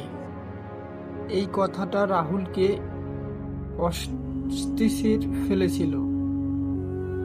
শেষ বাড়ি কেউ থাকে, তাহলে ঘরটা বন্ধ কেন? গ্রামের লোকেরা রাহুলকে সাবধান করেছিল, ও পথে যেও না বাবা, রাতে তো একদম না, ওখানে ডাক আসে কিন্তু চিঠি না। রাহুল হেসেছিল, ডাক আসে মানে? কেউ উত্তর দেয়নি। 4র্থ দিনের সন্ধ্যায় বিদ্যুৎ চলে গেলে আকাশ অদ্ভুত লালচে, পাখিরা চুপ।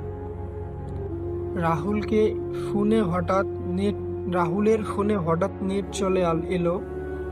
একটা অচেনা নাম থেকে মেসেজ, বাড়িটা খুলে দে, আমরা দাঁড়িয়ে আছি। সময় রাত 8:47। রাহুল ভাবল প্রাজ্ঞ। ঠিক তখনই বাইরে ঘন্টার শব্দ, টং টং টং, ডাকঘরের ঘন্টা। কিন্তু ডাকঘর তো বন্ধ 20 বছর ধরে। রাহুল বাইরে বেরালো, রাস্তায় কেউ নেই। শুধু ডাকঘর রোডের দিকে তাকিয়ে সে দেখলো রাস্তাটা শেষ হয় না।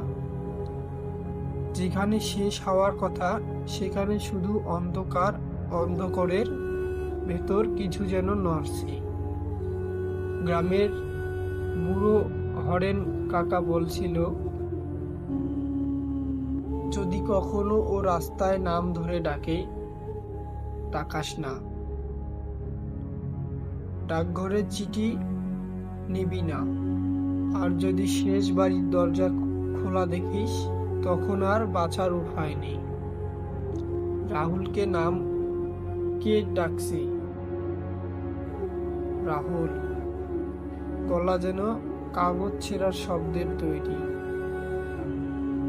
রাস্তায় একটা চিঠি পড়ে আছে, খামের উপর লেখা, প্রাপ্য রাহুল মুখার্জি, ঠিকানা ডাকঘর রোডের শেষ বাড়ি। রাহুলের হাত কাঁপছিল। খাম খুলতেই ভিতরে কোনো চিঠি নেই, শুধু একটি লাইন রক্ত দিয়ে লেখা, তুই দেরি করেছিস। এখন আমরা ভেতরে, ঠিক তখনই শেষ বাড়িটা আর দরজা খুলে গেল। কর কর কর, ভিতর থেকে আলো নয় ছায়া বেরিয়ে এলো। রাহুল দৌড়াতে চাইল, কিন্তু পা নড়ল না। পিছন থেকে কারো নিঃশ্বাস, খুব কাছে, খুব ঠান্ডা, কানে ফিস ফিস শব্দ। চিঠি নিলে ফিরবি না, আর না নিলেও তুই তো আমাদেরই। ডাকঘরের ঘন্টা আবারও বাজলো, টং টং টং। এবার 3 বার।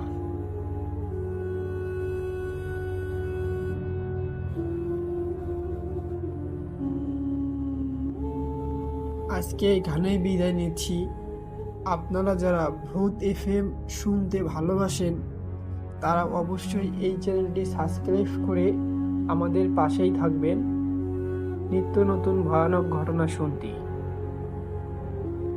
থ্যাংক ইউ সো মাচ আপনার ঘটনার জন্য। আপনাকে অনেক ধন্যবাদ। এবং আমি এখন যেটা করব সেটা হচ্ছে চলে যাব সরাসরি আমাদের পরবর্তী যে অতিথি আছেন তার কাছে। এই ঘটনাটা আমি শুনি আমার এক কলিগের কাছ থেকে। সেই কলিগের নাম ছিল তানভীর। তো তানভীর ভাই বেশ কয়েক বছর আগে ওনার জব পোস্টিং ছিল কক্সবাজার। তো উনি যে বাসাটা থাকতো, বাসাটা ছিল দোতলা।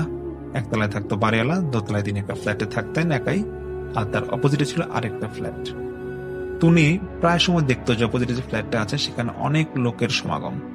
তো উনি যখন এটা দেখা শুরু করে তখন ওনার বাড়িওয়ালাকে গিয়ে বলে যে, আঙ্কেল দেখেন, আমি তো কয়েকদিন হলো এখানে থাকছি, আমি দেখছি যে আপনার দোতলার যে ফ্ল্যাটটা আছে সেখানে অনেক লোক আসা যাওয়া করে, তো এটা কেন হচ্ছে?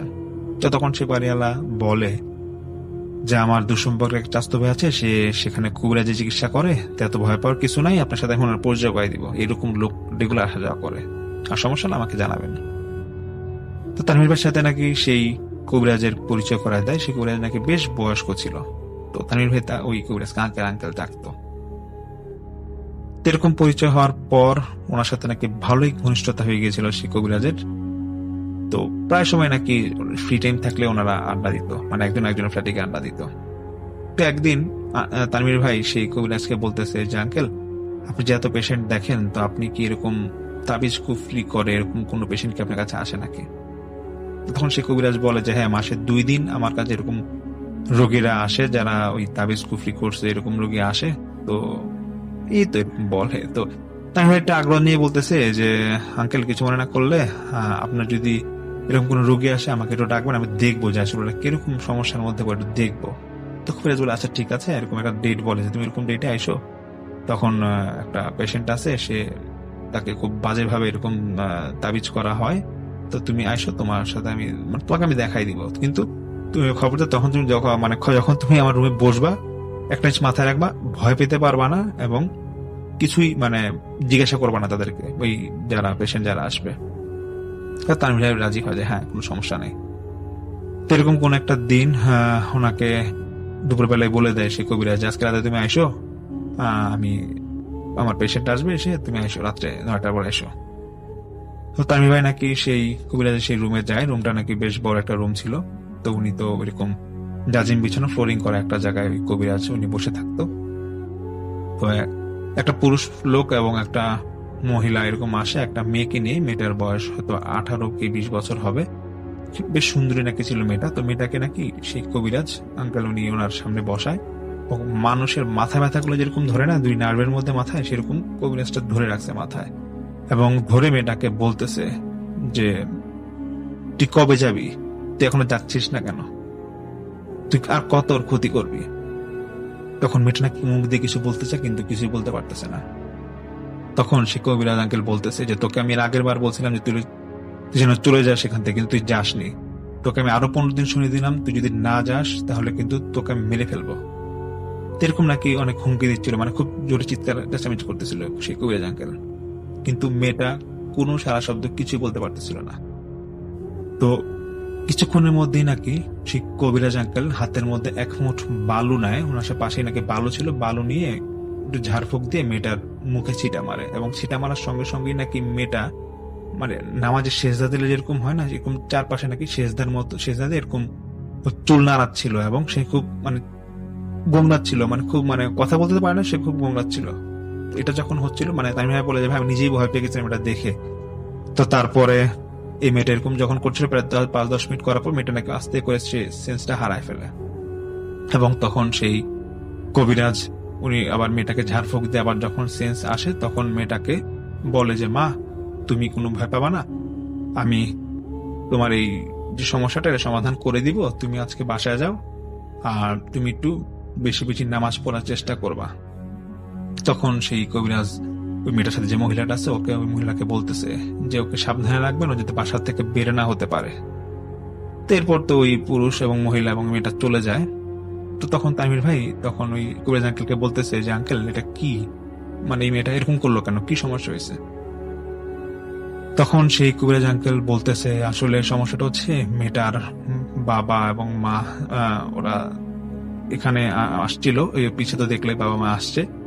তো সমস্যাটা হচ্ছে যে ওর অনেক আগে থেকে একটা সমস্যা যে মেয়েটা নাকি কথা বলতে পারে না, মানে মেয়েটা নাকি যখন 10-12 বছর বয়স সে নাকি ভালোই কথা বলে, তারপর থেকে কথা বলতে পারে না এবং মেয়েটার সবসময় ওর কোনোই থেকে হাতের কোনোই থেকে ওই যে মানে কবজি পর্যন্ত এখানে নাকি ডান হাতে এটা কি মানে খুব জ্বালা যন্ত্রণা, মানে হাতে ইশারাতে বুঝাইতো যে খুব ব্যথা ব্যথা এরকম বুঝাইতো এবং খুব মানে ওই জায়গাটা ধরে সে খুব কান্নাকাটি করতো। তানভীর বলতেছে যে আপনি কিভাবে বুঝলেন যে এখানে ওকে তাবিজ করা হয়েছে। তখন সে কবিরাজ বলতেছে দেখো আমি তো ঝাড়ফুঁক মন্ত্র এগুলো পড়তে পারি, তো এটা আমি যখন ওর উপরে বিভিন্ন রকমের মানে ওইরকম মানে মন্ত্র পড়তেছিলাম তখন আমি বুঝে গেছি যে না ও আসলে মেয়েটা আসলে পজেসড একটা মেয়ে এবং ওকে খুব খারাপ ভাবেই কিছু একটা আসর করছে এবং আসর বলতে ওকে তাবিজ করা হয়েছে এবং ওদের ফ্যামিলি মেম্বারে কি ওকে তাবিজ করছে, কিন্তু ওর বাবা মা বুঝতে পারতেছে না আসলে কে তাবিজটা করছে।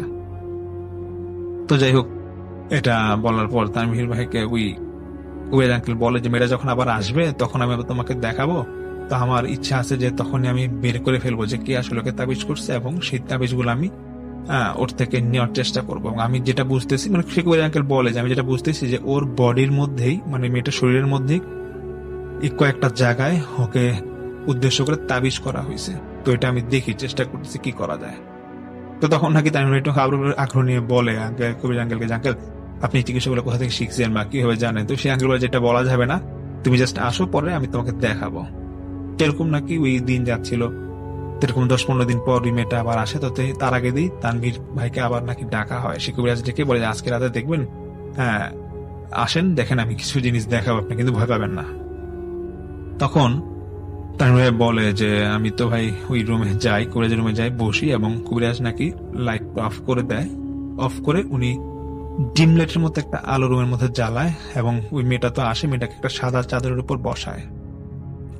বসানোর পরে সেই মেয়েটাকে আবার এরকম মাথা এরকম ধরে, দুই নার্ভের মধ্যে এরকম ওই মাথা ব্যথালাম যেরকম ধরে এরকম ধরে বলতেছে যে আজকে কি তুই যাবি, তুই যদি না যাস আজকে কিন্তু তোর শেষ আমি দেখেই ছাড়বো। তো মেয়েটা নাকি তখন আবার গোমরানো শুরু করে। তো এরকম নাকি অনেকক্ষণ ধরে নাকি ঝাড়ফুঁক দিচ্ছিল, মানে রুমটার মধ্যে নাকি একটা ভারী একটা বাতাস মানে আসা যাওয়া করছিল এমন একটা অবস্থা, মানে জানলা আটকানো সবই ঠিক, মানে সেই তানভীর বলে ভাই জানলা আটকানো কিন্তু ভারী বা গরম বাতাস যে এরকম বাতাস আসছে মানে হঠাৎ করে এরকম হচ্ছে। এরকম যখন অনেকক্ষণ ধরে এরকম মন্ত্র পড়ছিল, সূরা পড়ছিল সেই কবিরাজ, মেয়েটাকে ঝাড়ফুঁক দিচ্ছিল, প্রায় নাকি 15-20 মিনিট হয়ে গেছে। তো এটা হওয়ার পরে সেই কবিরাজ লাইটটা জ্বালায় দেয় রুমের এবং সেই মেয়েটার বাবাকে বলে যে আপনি একটু সামনে আসেন, একটা জিনিস দেখবেন, এই সাদা সাদার মধ্যে একটা জিনিস দেখবেন, এই জিনিসটা দেখেন কি হয়। মেয়েটার মাকেও বলে যে আসেন, আপনার সামনে দেখেন। তো মেয়েটার যে হাতে নাকি ব্যথা ছিল, কবিরাজটা নাকি হাতটা অনেকক্ষণ ধরে একটা তেল জাতীয় কিছু একটাতে ডলতে থাকে এবং এটা নাকি প্রায় 10-15 মিনিট ধরে অনেকক্ষণ ডলতে ডলতে ডলতে হঠাৎ করে কবিরাজ হাতের মধ্যে একটা সুই পায়। সুই পেয়ে বলতেছে, ওই সাদা কাজ আদরটার মধ্যে রাখে, তো রাখার পর বলতেছে যে দেখেন এই হাতের মধ্যে একটা সোনামুখী সুই আছে, সেই সুইটা ফুটায় দেওয়া হয়েছিল, এই জন্য তার হাতটা অনেক আগে থেকে ব্যথা করতো, মানে আপনার মেয়ের হাতটা অনেক আগে থেকে ব্যথা করতো। তো মেয়েটার বাবা নাকি কিছুই বুঝে না, তাকায় আছে পুরা, এটা কি দেখতেছে। ঠিক কিছুক্ষণের মধ্যেই মেয়েটাকে গলার দিকে ওই কবিরাজ হালকা একটু চাপ দেয়। চাপ দেওয়ার পরে মাথায় এবং পিঠে জোরে জোরে 3-4টা বাড়ি লাগায়। বাড়ি লাগানোর সঙ্গে সঙ্গেই ছোট নাকি পাথরের 2-1টা দানা মেয়েটার মুখ থেকে পড়ে এবং সেই সাদা চাদরের মধ্যে পড়ে। এটা পড়ার সঙ্গে সঙ্গে কবিরাজ বলতেছে ওই মেয়ের বাবাকে যে আপনি একটু জোরে জোরে সূরা ফাতিহা পড়েন এবং মেয়েটাকে ফু দেন, এবং মেয়েটার মাকে বলে ফু দেন, এবং আমিও দেখতেছি, আমিও সূরা পড়তেছি, সমস্যা নাই। এরকম নাকি ঝাড়ফুঁক দেওয়ার পর মেয়েটাকে ওই কবিরাজ একটা পরা পানি ফু দিয়ে মেয়েটাকে খাইতে বলে যে তুমি এটা খাও। তারপর নাকি মেয়েটা খায়। খাওয়ার পর ও নাকি আবার এরকম সেন্স চলে যায়। এরকম কবিরাজ বলে যে সমস্যা নেই, ও দেখবে নিজে থেকে কিছুক্ষণ পর উঠে গেছে। তখন নাকি মেয়েটা বলে যে ভাই আমি নিজের চোখে দেখলাম যে মেয়েটার সঙ্গে সঙ্গে টিকটিকি নিজে কিছুক্ষণ উঠে গেছে, এবং সেই মেয়েটা উঠেই সঙ্গে সঙ্গে গলায় ব্যথা করলে যেরকম গলা চাপ দিয়ে ধরে আছে এরকম ধরে আছে। তো কবিরাজ বলতেছে যে মা কোনো ভয় নাই, ও চলে গেছে, তুমি আর কোনো ভয় পাবা না, তুমি বাসায় যাও। তুমি আবার বলতেছে তুমি নামাজ কালাম পড়ো, এবং মেয়ের মাকে বলে যে দেখেন ও নামাজ কালাম পড়ে যাতে একটু দেখবেন এবং ওকে একটু বেশি বেশি করে ঝাড়ফুঁক দিবেন, এবং সবসময় খেয়াল রাখবেন সে যাতে বাসা থেকে না বের হয়, এবং দেখবেন যে আগামী 10-15 দিনের মধ্যে ও কথা বলতে পারতেছে, সবকিছু ঠিক আছে এবং হাত ব্যথা থাকবে না, এবং আপনারা এরকম আবার সময় দেয় যেরকম আবার আসবেন। তো তানভীর ভাই এটা তো দেখার পর কবিরাজকে বলতেছে, ওরা চলে যাওয়ার পর বলতেছে যে আঙ্কেল আপনি কি করলেন, কি হলো এটা? তো সে কবিরাজ আঙ্কেল বলতেছে যে আজকে ওর উপর যে তাবিজ গুলা যে করছিল সেইটা আমি খুলে দিছি, মানে ওটা কথাটা হচ্ছে যে ওর এক রিলেটিভ আছে, সে তাবিজটা করছিল মেয়েটার হাতে, ছোটবেলাতেই সোনামুখী সুই ফুটাই দিছিল, এবং এর জন্য মেয়েটার হাত ব্যথা করতো সবসময়, এবং কোন একটা কিছু খাওয়াইছিল ওকে যেটা ওর গলায় পাথর হয়ে গেছিল, এবং সেই পাথর হওয়ার কারণে মেয়েটা কথা বলতে পারতো না। তো যাই হোক, এটা আসলে ওকে মেয়েটার যে করছে তাকে আমি ওই ফ্যামিলি ওর বাবা মাকে বলি নাই, তো ওর বাবা মাকে আমি পরের বার আসুক তারপর বলবো যাতে সেই আত্মীয় থেকে যাতে সে মেয়েটাকে দূরে রাখে। তারপর এরকম আবার ওই তানভীর ভাই তো চলেই যায়, উনি আবার এরকম 10-15 দিন পর যখন এই ফ্যামিলিটা আসে তখন ওই তানভীর ভাইকে আবার সে নাকি সেই কবিরাজ আঙ্কেল ডাকে এবং বলে যে তানভীর সাহেব আপনি দেখেন কি হয়। তখন সেই মেয়ের বাবা মা বলতেছে যে কবিরাজ আঙ্কেল বলতেছে যে আমার মেয়ে তো সুস্থ হয়ে গেছে, আপনি কিভাবে কি করলেন, মানে খুব আশ্চর্য যে আপনি কিভাবে কি এটা বলেন আমাদেরকে, কে তাবিজ করছে আমার মেয়েকে একটু বলেন। তো কবিরাজ বলতেছে দেখেন আমি বলবো কোনো সমস্যা নাই, কিন্তু তাবিজটা যে করছে আপনারা কোনো ক্ষতি করবেন না, ওকে কিছু জিজ্ঞাসা করবেন না, এটা আসলে করছে আপনার ভাইয়ের বউ, মানে আপনার বড় ভাইয়ের বউ এটা করছে, তো ওনাকে কিছু বলবেন না, উনি হয়তো কোন একটা কিছু উদ্দেশ্য করে করছে এবং কি কারণে করছে এটা জানতে চাইবেন না। তা আপনি যেটা করবেন, আপনাদের মেয়ে তো নিশ্চয়ই কথা বলা শুরু করছে, তো ওকে সবসময় নজরে রাখবেন যাতে ওই ফ্যামিলির সাথে ওর না মিশতে পারে। এবং তানভীর বলে যে ভাই মেয়েটা তো কথা বলতে পারতেছিল না, সেদিনও নাকি এসে কবিরাজকে খুব সুন্দরভাবে সালাম এবং খুব ভালোভাবে কথা বলতেছিল, এবং কবিরাজ ওকে মেয়েটাকে নাকি একটা সূরাত পড়ে মানে ফু দেয় এবং বলতেছে এবং কোরআন শরীফের একটা আয়াত দিয়ে বলে যে আয়াতটা মা তুমি পড়ো, পরে নিজের গায়ে নিজে ফু দাও। তো এই রাত দেও এরকম হয়। তো মানে তানভীর দেখে, দেখার পর উনি তো তারপর ওইখান থেকে মানে ওই ফ্যামিলি যখন চলে যায় তখন ওই কবিরাজের সাথে কথা বলে।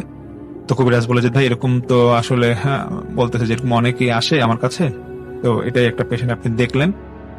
তো তানভীর বলে যে ভাই আমি তো কখনো এরকম তাবিজ কুফরি পেশেন্ট কখনো দেখি নাই, বোধহয় কিভাবে দেখি নাই, তো এটাই আমি দেখলাম, তো ওটাই উনি আমাকে শেয়ার করে, এর জন্য আপনার কাছে উপস্থাপন করা। থ্যাংক ইউ সো মাচ আপনার ঘটনার জন্য, আপনাকে অনেক ধন্যবাদ। এবং আমি এখন যেটা করব সেটা হচ্ছে চলে যাব সরাসরি আমাদের পরবর্তী যে অতিথি আছেন তার কাছে।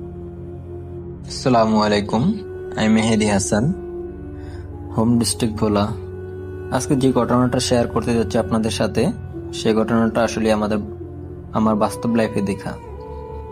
সময়কালটা ছিল 2011। তখন আমি ক্লাস 7-এ পড়ি।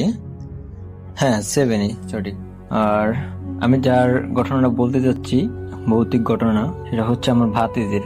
ও ক্লাস 4-এ না জানি 5-এ পড়ে, আই এম নট শিওর, কারণ টাইমিংটা অনেক লেট হয়ে গেছে তো সেজন্য মনে পড়তেছে না। তো ঘটনাটা হচ্ছে, আমরা গ্রামে অনেক চাচাতো ভাই বোন ছিলাম, প্রায় একবারের উপরে আমরা 16-17 জনের মতন চাচাতো ভাই বোন মিলিয়া। তো আমাদের গ্রামে পানের বর করে, পানের বর। তো আমার ভাতিজিগো একটা পানের বর ছিল, মানে বাগানে মাঝখানে একদম। আমরা ওই বাগানটাকে বলতাম ক্ষীরের বাগান। তো ওদের আবার একটা ভেগজাল ছিল, যেটা আমরা ওই যে খালের ভিতরে যে গাছ দিয়া কুপিয়া জালটা দিয়ে ভাটা জোয়ারে পাইতা মাছ ধরে। তো ওইটাকে আমরা আমাদের গ্রামের ভাষায় ভেগজাল বলি। ওই ভেগজালও ছিল ওদের পানের বরের সাথে। তো ওদের পানের পরে পাইট দিছে, মানে পানের গোড়ায় মাটি দিছে। মাটি দেওয়ার পরে তো বলতেছে যে ও আমাদেরকে বলতেছে যে চল আজকে সবাই আমরা খালে গোসল করবো, খালে মাছ ধরবো।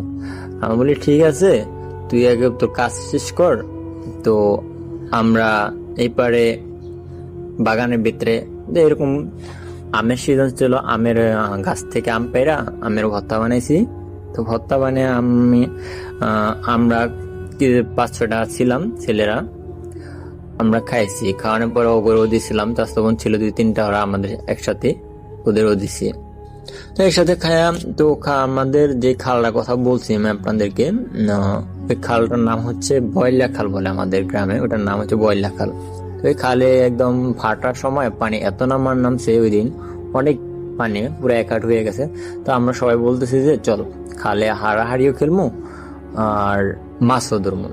আমরা চাষতো বেড়ে কিছু নামলাম খালের ভিতরে। তো এর ভিতরে আমরা একটা খেলাও শুরু করছিলাম, যে ওই ছনের ইয়া দিয়া, মানে যেটা উপরে আমরা খেলি সোয়াশে, পানির ভিতরে বলি এটা হারাহারি। একজনকে পানির ভিতরে জড়িয়ে ধরতাম, চড়ুইতে আবার আমরা সবাই হারতাম, আবার ও আমাদেরকে ধরতো, এইভাবে খেলতাম। তো আমরা এবার খেলতেছি আর আমরা মাছ ধরতেছি ওই খালের ভিতরে। তো আমাদেরকে বলতেছে কাকা, হঠাৎ করে যে কাকা আমি খালে নামুম না রে তোদের সাথে, আমার শরীরটা ভালো লাগতেছে না, আমি জাল ফালাম। আচ্ছা ঠিক আছে, তুই জাল ফালা, আমরা এদিকে দুষ্টামি করি, তোর জালে মাছ দিব আরো বেশি। তো জাল ফালাইতে গেছে, আমরা এই পাশে খেলতেছি।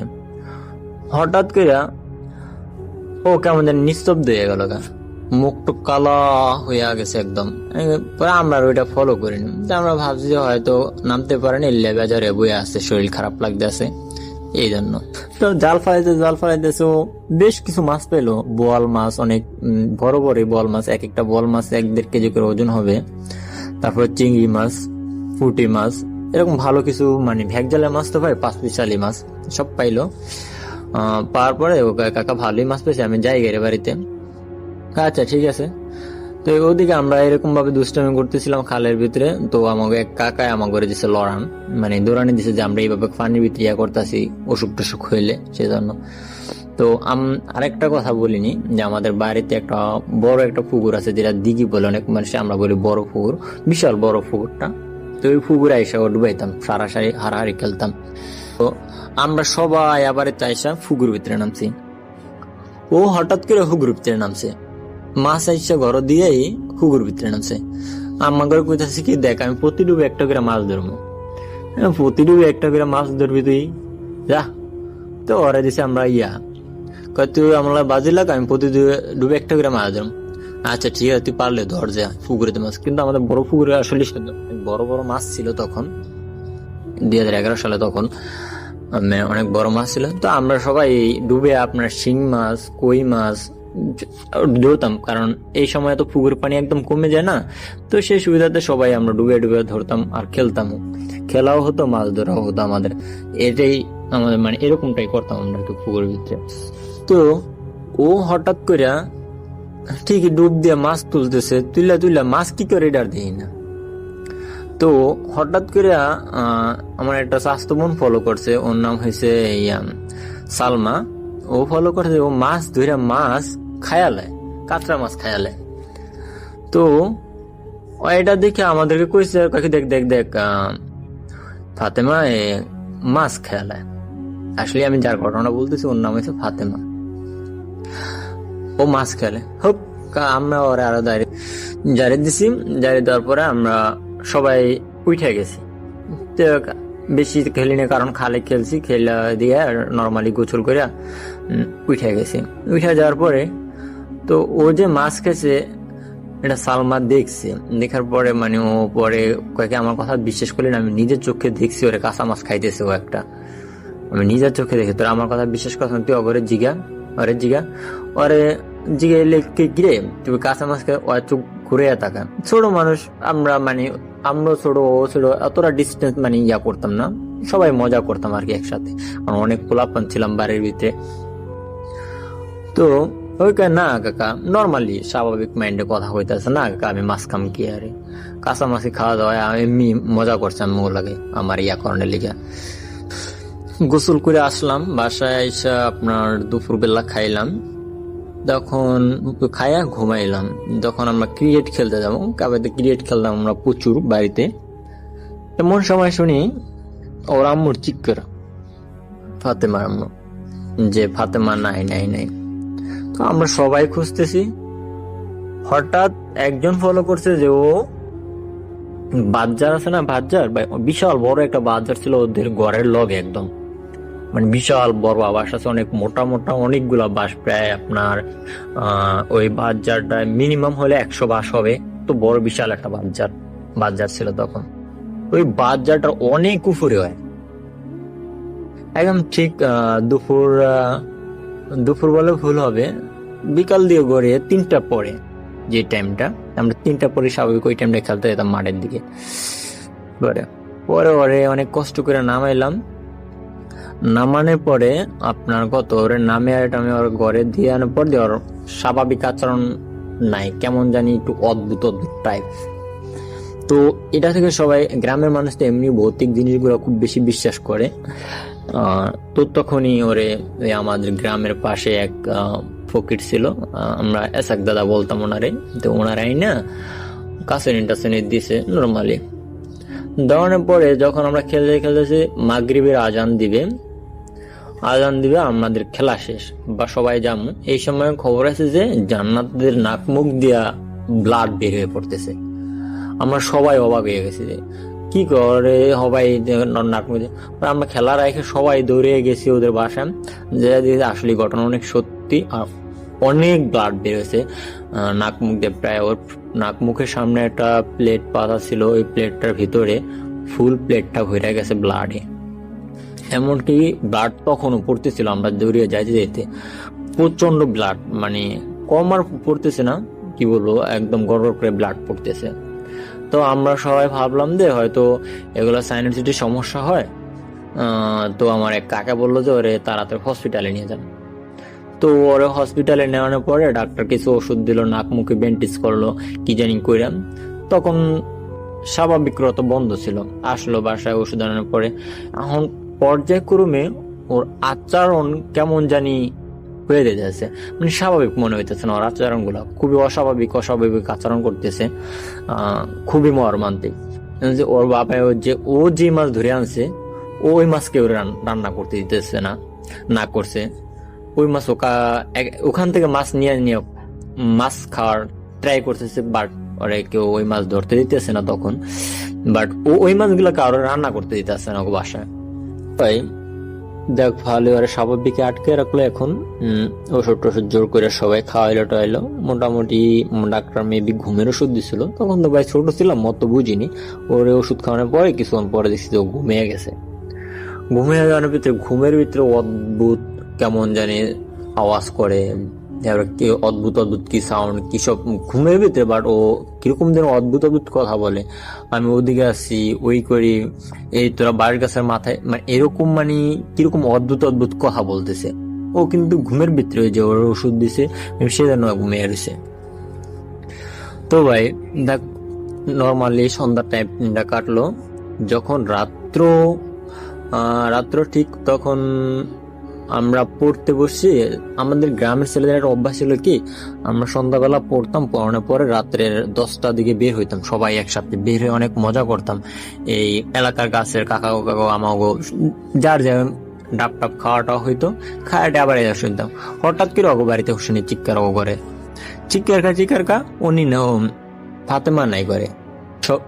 আবার সবাই ওরে খুঁজতেছি ঠিক ভাই ওই একই জায়গায় আবার পাওয়া গেল ওরে, এই বাঁশ গাছের মাথায়। যাক, আবার নামে আনলো। এখন সবার পুরাই ফুলফিল ভৌতিক যে ভূত এইসব জাতীয় প্রতি একটা বিশ্বাস জন্মে গেল যে ওরে এইসব কিছুতে ধরছে বা আটচর করছে এরকম কিছু। যাক, সবাই এখন আমাদের এক কাকা আছে, উনি এতে ভৌতিক চাষ গুলা করে, যেমন খনকার যেটা ফকির বলে ঢাকাইয়া ভাষায়, আর গ্রামের ভাষা খনকারি বলে, খনকারি কয়। তো কাকারা ডাকে আনা হইলো, আনিয়া বৈঠক দিল। ভাই গ্রামের ভাষা বৈঠক বলে, তেমন যারা ভূতে ধরে তাকে একটা মশলাতে বসে সামনে একটা কাগজের ভিতরে কিছু আরবি লেখা দিয়ে বয়, তারপর পাশে মুন্সির গায়া, তো ওইরকম ভূতকে ডাকে ওই ভূতকে সারানোর ব্যবস্থা করে। তো ঠিক ওইভাবেই কাকারা এরকম ভাবে। তো ভাই ডাকানোর পরে ঠিকই আসছে, ওর সাথে ভাড়াইছে। ভাড়ানোর পরে তো জবাবদিহিতা যখন করতে গেছে কাকা, তখন কাকারে আর মানে কি বলে ওস্তাদ মানে না, যেটা মানে ওই ভাষাতে বলে ওস্তাদ মানে না। তো ওস্তাদ না মানার কারণে তো কাকা ওরে তারপর অনেক কষ্ট করে নর্মালি ওস্তাদ মানে এটা নেয়া। আপনার ওই মাটির ভিতরে দেখলাম যে আপনার একটা ভৌতিক ছবি, মাটির ভিতরে ভৌতিক ছবি আঁকা আপনার। তারপরে করলে কি, ভৌতিক ছবিটার উপরে কালপা গাছ আছে, যে কালপা গাছ আমাদের গ্রামের অন্য জেলায় কি বলে জানি না, বাট ওই কালপা গাছের একটা ঠাই লাগাইছে। আর আপনার একটা পাতিলের ভিতরে আপনার অনেকগুলা আপনার নারিকেলের চিকলা দিয়া টিয়া, মানে ধুমা যে বেশি হয় ওইরকম, ওর চেহারার সামনে ওইরকম ধুমার দিছে। আর আপনার ওই যে ভৌতিক যে ছবিটা আঁকছে মাটিতে, ওই মাটিতে ওই ছবিটার পিড়াইতেছে, ওরা জবাবদিহিত করতেছে। প্রত্যেকটা পিড়া ছোট ছিল তো ভাই, খালি গায়ে ছিল ছোটটা, ওর প্রত্যেকটা পিড়া যে মাটিতে দিছে, প্রত্যেকটা পিড়া ওর পিঠের ভিতরে বলতেছে। আমরা দেখতেছি দাঁড়িয়ে ওটাকে জবাবদিহিত করতেছে, ওটার জবাবদিহিত ভিন্ন রকম। তারপরে অনেক কষ্ট করে কেন ওর সাথে এসে, কই থেকে এসে, নাম কি। তো নাম, ওটাকে যখন নাম জিজ্ঞেস করা হয়েছিল, নামটা বলছিল যে ওটাকে মাছ খাওয়া পেতনি, মানে ওটার নাম বলছে কল্লা কাটা, বাট ওটা হচ্ছে মাছ খাওয়ার পেতনি আর কি। ওটা মাছ খাইতে খুব পছন্দ করে, মাছ খাইতে পছন্দ। তো ওইটা ওরা জিজ্ঞেস করলো যে তুই রুগীকে কি করলে ছাড়বি। তো ওইটা বললো যে হ্যাঁ, আমি ওরে ছাড়তে পারি যদি আপনারা মেঘনা নদীর মাঝে যাইয়া কোনো প্রাণী দিয়ে ভোগ দিতে পারেন, তাহলে আমি ওরে ছাইরা দেব। তো এই কথা বলছে, এটা তো আমরা তো গরিব মানুষ না, কাকা যেটা বললো আর কি, আমরা তো গরিব মানুষ, এটা করা আমাদের পক্ষে পসিবল, তুই নর্মালি কি লিয়ে যাবে এটা বল, সেটা বল। তো বলতেছে যে না, আমি নর্মালি যাব না, আমি ওরে নিয়ে যাব, নইলে আমাকে এটা প্রাণ দিতে হবে। কয় না, তুই তো ওরে পাবি না, তোরে প্রাণও দিব না। কাকাই কথা বলতেছে, কয় না, আমি এই দুইটা ছাড়া যাব না। তো কাকার আবারও ইচ্ছা রকম ওই আপনার ভৌতিক ছবিটাকে মারতেছিল আর ওই ধুমাগুলা দিতেছিল, মানে ওরে ওদিকে ওই জায়গাটাতে দুইজনে ধৈরা বসে রাখছে। মানে উদ্বিগ্নটা ও এত একটা বাচ্চা মানুষের তিনটা কাকা ধরে রাখছে, একটা আমার জাস্ট ভাই ধরে রাখছে, ও অনেক বড় ছিল তখনই, ও এসএসসিতে পড়তো, ও ধরে রাখছে। ওদেরকে ঝাড়া মাইরে ফালাই দিতেছ, মানে ওর ওই 3-4 লোক, মানে ওর কাছে কোনো কিচ্ছু মনে হইলো না, মনে হইলো যেন কোনো একটা পাতলা কিছু ঝাড়া মাইরে ফালাই দিতে আছে শরীরের উপরে স্থানে। ওরা ধরে রাখতে অনেক কষ্ট করে ধরে বসায় রেখা, ওরে মায়ের ওরে, মানে ওই ভৌতিক ছবিটাকে ওরা অনেক কষ্টের স্বীকার করলো।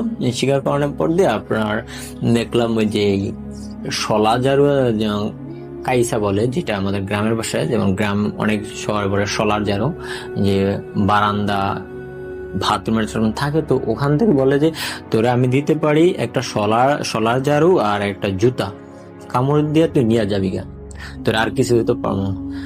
কাকা আর কি বলতেছে ওইটা মারতেছে আর দেখো। আচ্ছা, পরে ওইটা অনেক তুচ্ছা করার পরে এরকম প্রায় আপনার আধা ঘন্টার মতন চলতেছিল।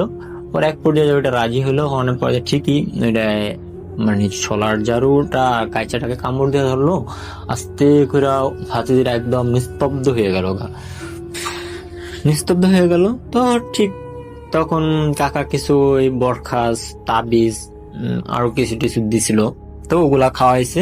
খাওয়ানোর পর তো ওর যে মায়ের গুলা দিছে, প্রত্যেকটা মায়ের ওর পিঠের ভিতরে উইলা ছিল।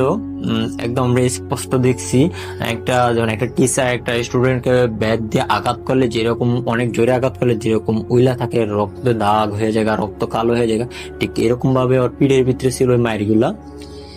পরে একটা নর্মাল ছিল, নর্মাল ছিল বলতে আপনার 2 দিন ঠিক স্বাভাবিক, নর্মাল ছিল বলতে অসুস্থ অসুস্থ ভাব শরীরের ভিতরে, বাট নর্মাল ছিল, এরকম বহুত কোনো ছিল না।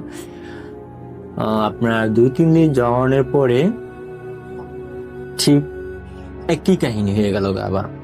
ওরে কইছিল যে বরে যাইতো না, বাচ্চা মানুষ কত বন্ধু ধরে আছে, সবাই তো বাগানের দিকে ওই দিকে এরকম দেরিয়া করে। তো আমাদের সাথে বিকেল বেলা আপনার সামনে একটা বিশাল বড় আমাদের বিল আছে, বিলে আমরা সবাই খেলতেছিলাম। ওই দিন আমাদের একটা টুর্নামেন্ট ছিল ক্রিকেটের। যেমন টুর্নামেন্ট বলতে আমাদের গ্রামের টুর্নামেন্ট গুলো আমরা খেলতাম এইভাবে, 2টা দল থাকতো, 2টা দলের মধ্যে বাজে থাকতো, এত করে তো গোলা খেলবো, এত করে। তখন ওই যে মানে একবারের সাথে আর একবারই এরকম ভাবে, একটা গ্রামের সাথে আরেকটা গ্রাম এরকম ভাবে টুর্নামেন্ট খেলতাম। মানে ওইরকম টিম ছেড়ে ওইরকম টুর্নামেন্ট না, তো ওইরকম একটা টুর্নামেন্ট খেলতেছি। ওই দিন টেস্ট ম্যাচ ছিল, টুর্নামেন্টের টেস্ট ম্যাচ ছিল। সো খেলতেছি, ও আমার মানে মাঠের কারণে তো পোলাপান যেদিকে বসে বসে দেখতেছিল খেলা, ও ওইদিকে বসেছিল। হঠাৎ করে ও ওদিকে নাই, হঠাৎ করে না, আমরা সবাই ভাবছি ঘরে টরে গেছে টেছে। ও তো কিছুক্ষণ পরে ওরা আম্মু এদিকে যাচ্ছে, ওই এদিকে ফাতেমা এসে, ফাতেমাকে কি ফাতেমা যে ছিল গেল গেল গেল গেল কেউ হয়তো নাই, বুঝাও পুরো এলাকা খুঁজতেছে আরে। পরে খুঁজতে খুঁজতে যে পাওয়া গেল কই, হে ওই ব্যাগজালের মাচার উপরে পা ঝুলিয়ে, খালের ভিতরে পা ঝুলিয়ে বসে আছে। তো এরকম অবস্থা দেখে আমরা সবাই একটু অবাক হয়ে গেছি, আর সবাই স্তব্ধ দিয়ে দাঁড়িয়েছিলাম। হঠাৎই দেওয়ারে কেউ ধরিও নাই, কিছু করিও নেই।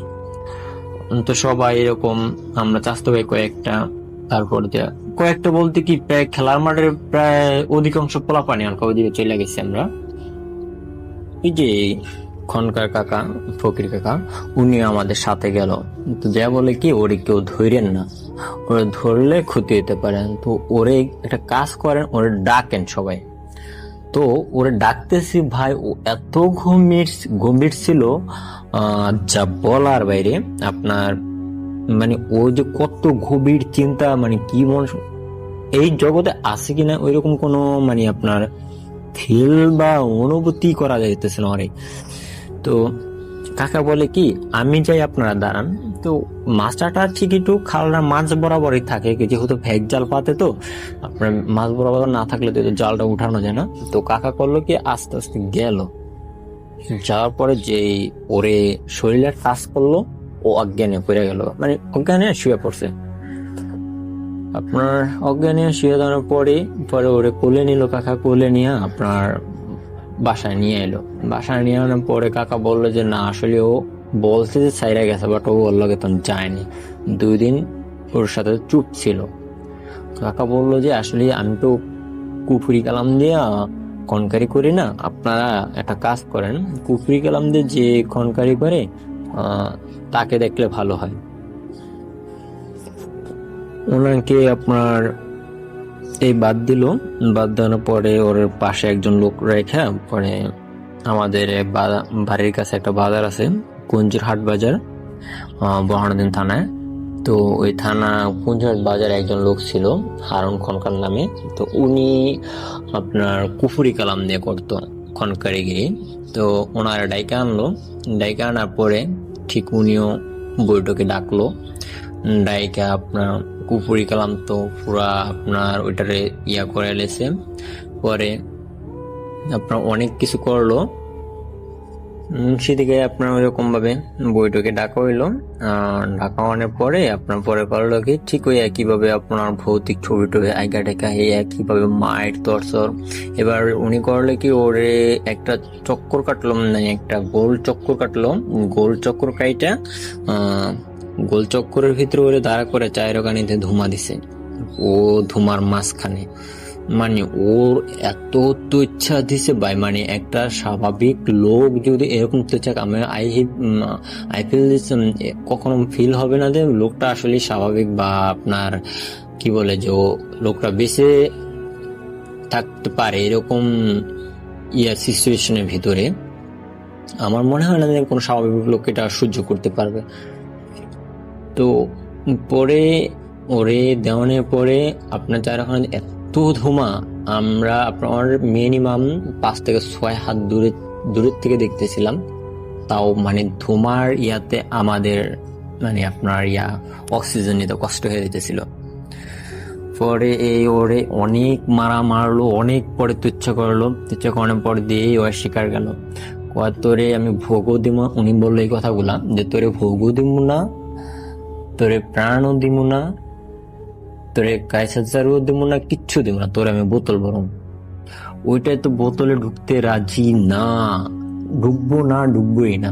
কয় না তুই বোতলে যাইতে হবো, তাহলে তোরা না হলে তোর কোনো রেহাই নেই। পরে উনি এই শেষকালে রাজি হইলো আপনার বোতলে ঢুকতে। পরে বোতলে একটা আপনার বোতলটা ছিল এরকম ওনার কাছে ওই যে মদের বোতলগুলো আছে না ভাই, মদের বোতলের মতন, ওই মদের বোতলটা ওর মুখের সামনে দিল। ওটা আস্তে মানে কালো একটা ধোঁয়া ওরা ভিতরে ঢুকলো, যেটা আমরা দেখতে পেলাম।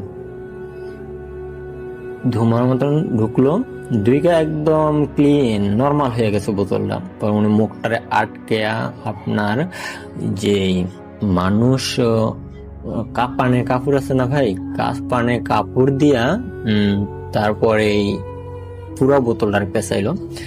দেন ওর কাকার বললো যে এই বোতলটা আপনার 3 রাস্তায় 3 হাত মাটির নিচে, না হলে কবরস্থানে কাটতে হবে।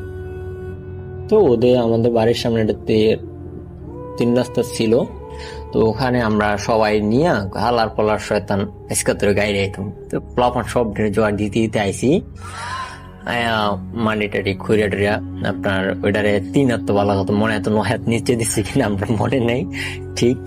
পরে ওইটারে মাটির নিচে দিলাম, দেওয়ানোর পরে তো এরপরে আবার তো আপনার যেটা মাটির নেওয়া হচ্ছে দেওয়ার পর দিয়া আপনার তারপরে কয়েকদিন আপনার ওর ওইরকম ব্লাডিং হয়েছিল, আপনার পুরো নাক মুখ দিয়ে রক্ত পড়ছিল। পরে ওনারা জিজ্ঞেস করলো যে এটা কেন, আবার এত কি এটা এখন আসেনি কয় না। পরে উনি বললো যে না এটা এখন আর নাই, বাট ওইটা যে ছিল যে কাঁচা মাছগুলা খাইছে ওটার ইফেক্টিভটা এখনো বেশ কিছুদিন যাবে, তারপর আস্তে আস্তে ঠিক হয়ে যাবে। তো এই ছিল মানে আমার বাস্তবিক ঘটনা। যদিও এখন ওর বিয়ে হয়েছে, ইনশাল্লাহ একটা বাচ্চাও আছে, মোটামুটি স্বাভাবিক জীবন আছে, কিন্তু ভাই ওই কাচুনি তাবিজ ওর এখনো বহন করতে, ওগুলা করলে এখন অসুস্থ হয়ে যায়। থ্যাংক ইউ সো মাচ আপনার ঘটনার জন্য, আপনাকে অনেক ধন্যবাদ। এবং আমি এখন যেটা করব সেটা হচ্ছে চলে যাব সরাসরি আমাদের পরবর্তী যে অতিথি আছেন তার কাছে। তো আমি সরাসরি ঘটনায় চলে যাই। প্রথমে আমি আমার পরিচয় দিয়ে নিই। আমার নাম আমির হাসান, হোম ডিস্ট্রিক্ট মানিকগঞ্জ জেলার ঘিওর থানার তেরুশ্রী গ্রামে আমার বাসা।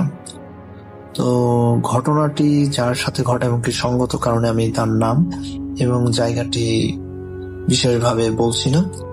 আর ঘটনাটি ঘটে আজ থেকে অনেক বছর আগে, এটা পাকিস্তান পিরিয়ডের একটি ঘটনা। আর এই ঘটনাটা আমি শুনেছি আমার আব্বুর কাছ থেকে।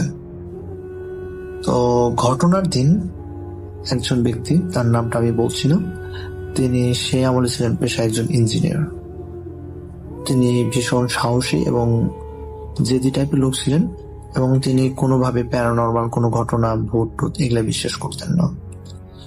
ঘটনার দিন তিনি একটি পার্শ্ববর্তী একটি গ্রামে যান একটা অনুষ্ঠানে। তো অনুষ্ঠানে থাকতে থাকতে অনেক লেট হয়ে যায়। উনি যখন বাসায় আসতে থাকেন তখন প্রায় রাত 12টা। আর ওনারা আসার পথে একটি বট গাছ পড়েন। আর সেই সময় বট গাছকে নিয়ে অনেক কথায় প্রচলিত ছিল যে অনেকেই অনেক খারাপ কিছু নাকি এই বটগাছে দেখতে পায়। তো ওই বটগাছটা এলাকাবাসীর কাছে একটা হরর জায়গা নামে পরিচিত ছিল।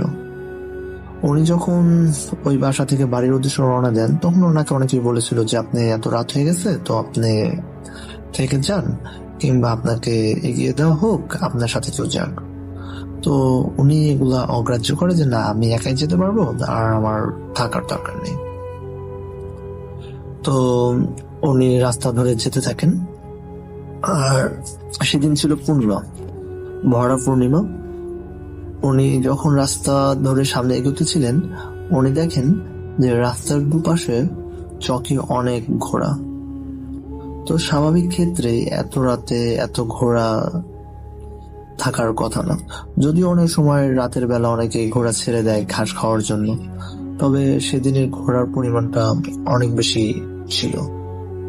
তারপরে উনি স্বাভাবিকভাবে ধরেন যে না, এত রাতে হয়তো বা থাকতে পারে। উনি নিজেকে সান্ত্বনা দিতে থাকেন।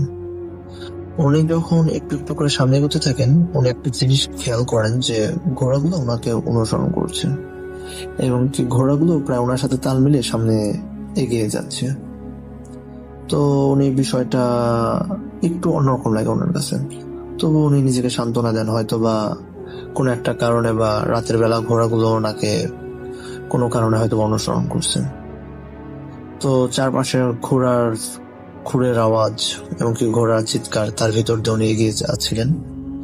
তো এগোতে এগোতে যখন উনি বট গাছের সামনে চলে আসেন বা বট গাছের নিচে চলে আসেন, তখন সবচেয়ে ভয়ানক ঘটনাটি ঘটে। তো উনি দেখতে পান ওই বট গাছের নিচে আসার পর ঘোড়াগুলো ওনাকে চারপাশ থেকে ঘিরে ফেলে, এবং কি ঘিরে ফেলে ওনাকে কেন্দ্র করে চক্রাকার করে ঘুরতে থাকে। তারপরেও উনি নিজেকে ধরে রাখার চেষ্টা করেন এবং নিজেকে সান্ত্বনা দিতে থাকেন। কিন্তু একটা সময় উনি খেয়াল করেন যে ঘোড়াগুলোর হাঁটুর নিচের অংশ নেই। দ্যাটস মিন ঘোড়াগুলো শূন্যের উপর ভর করে ওনার চারপাশে ঘুরছে। তো এই জিনিসটা দেখার পর উনি আর নিজেকে কন্ট্রোল করতে পারেন না। উনি একটা চিৎকার দেন, চিৎকার দিয়ে সাথে সাথে জ্ঞান হারিয়ে ফেলেন। পরবর্তীতে মানুষ ওনাকে উদ্ধার করে হাসপাতালে ভর্তি করেন। তো 3-4 দিন পর ওনার জ্ঞান আসে। জ্ঞান আসার পর উনি সবার সাথে ঘটনাটা শেয়ার করেন যে এরকম এরকম ওনার সাথে ঘটেছিল। কিন্তু সবচেয়ে দুঃখের বিষয়, উনি আর বাঁচেন না। তিনি তার কিছুদিনের মধ্যেই অসুস্থ অবস্থায় মৃত্যুবরণ করেন। তো রাসেল ভাইয়া, ঘটনাটা খুবই ছোট এবং কি সম্পূর্ণ সত্য একটি ঘটনা। আমার কাছে আরো অনেক ঘটনা আছে, যদি এই ঘটনাটা সিলেক্ট হয় সামনে ইনশাল্লাহ আরো ঘটনা পাঠাবো। তো রাসেল ভাই ভালো থাকবেন, আর ভূত.com এর সকল লিসেনারদের প্রতি ভালোবাসা রইল।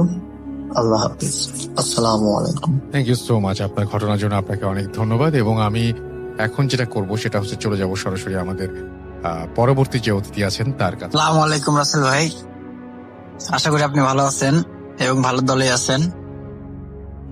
আমি মোহাম্মদ সবুর, আমার বাসা নাটোর লালপুরে।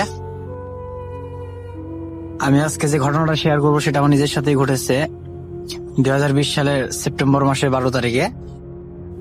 তো ঘটনাটি ঘটে লালপুর বাজারে। লালপুর হয়তো অনেকে চিনেন, নাটোর জেলার। তো আমি একদিন বাজারে যাচ্ছিলাম, যাওয়ার পথে আমার বন্ধুর সাথে দেখা, তার নাম রাব্বি। সে আমাকে বলে সে তার মামার বাড়ি যাচ্ছে, আমাকে তার সাথে যেতে হবে। তো আমি বললাম যে আমি বাজার থেকে বাসায় যাচ্ছি। চুল কাটছিলাম আমি তখন, চুল কেটে তো গোসল করি না, এইভাবে যাওয়া তো সম্ভব না।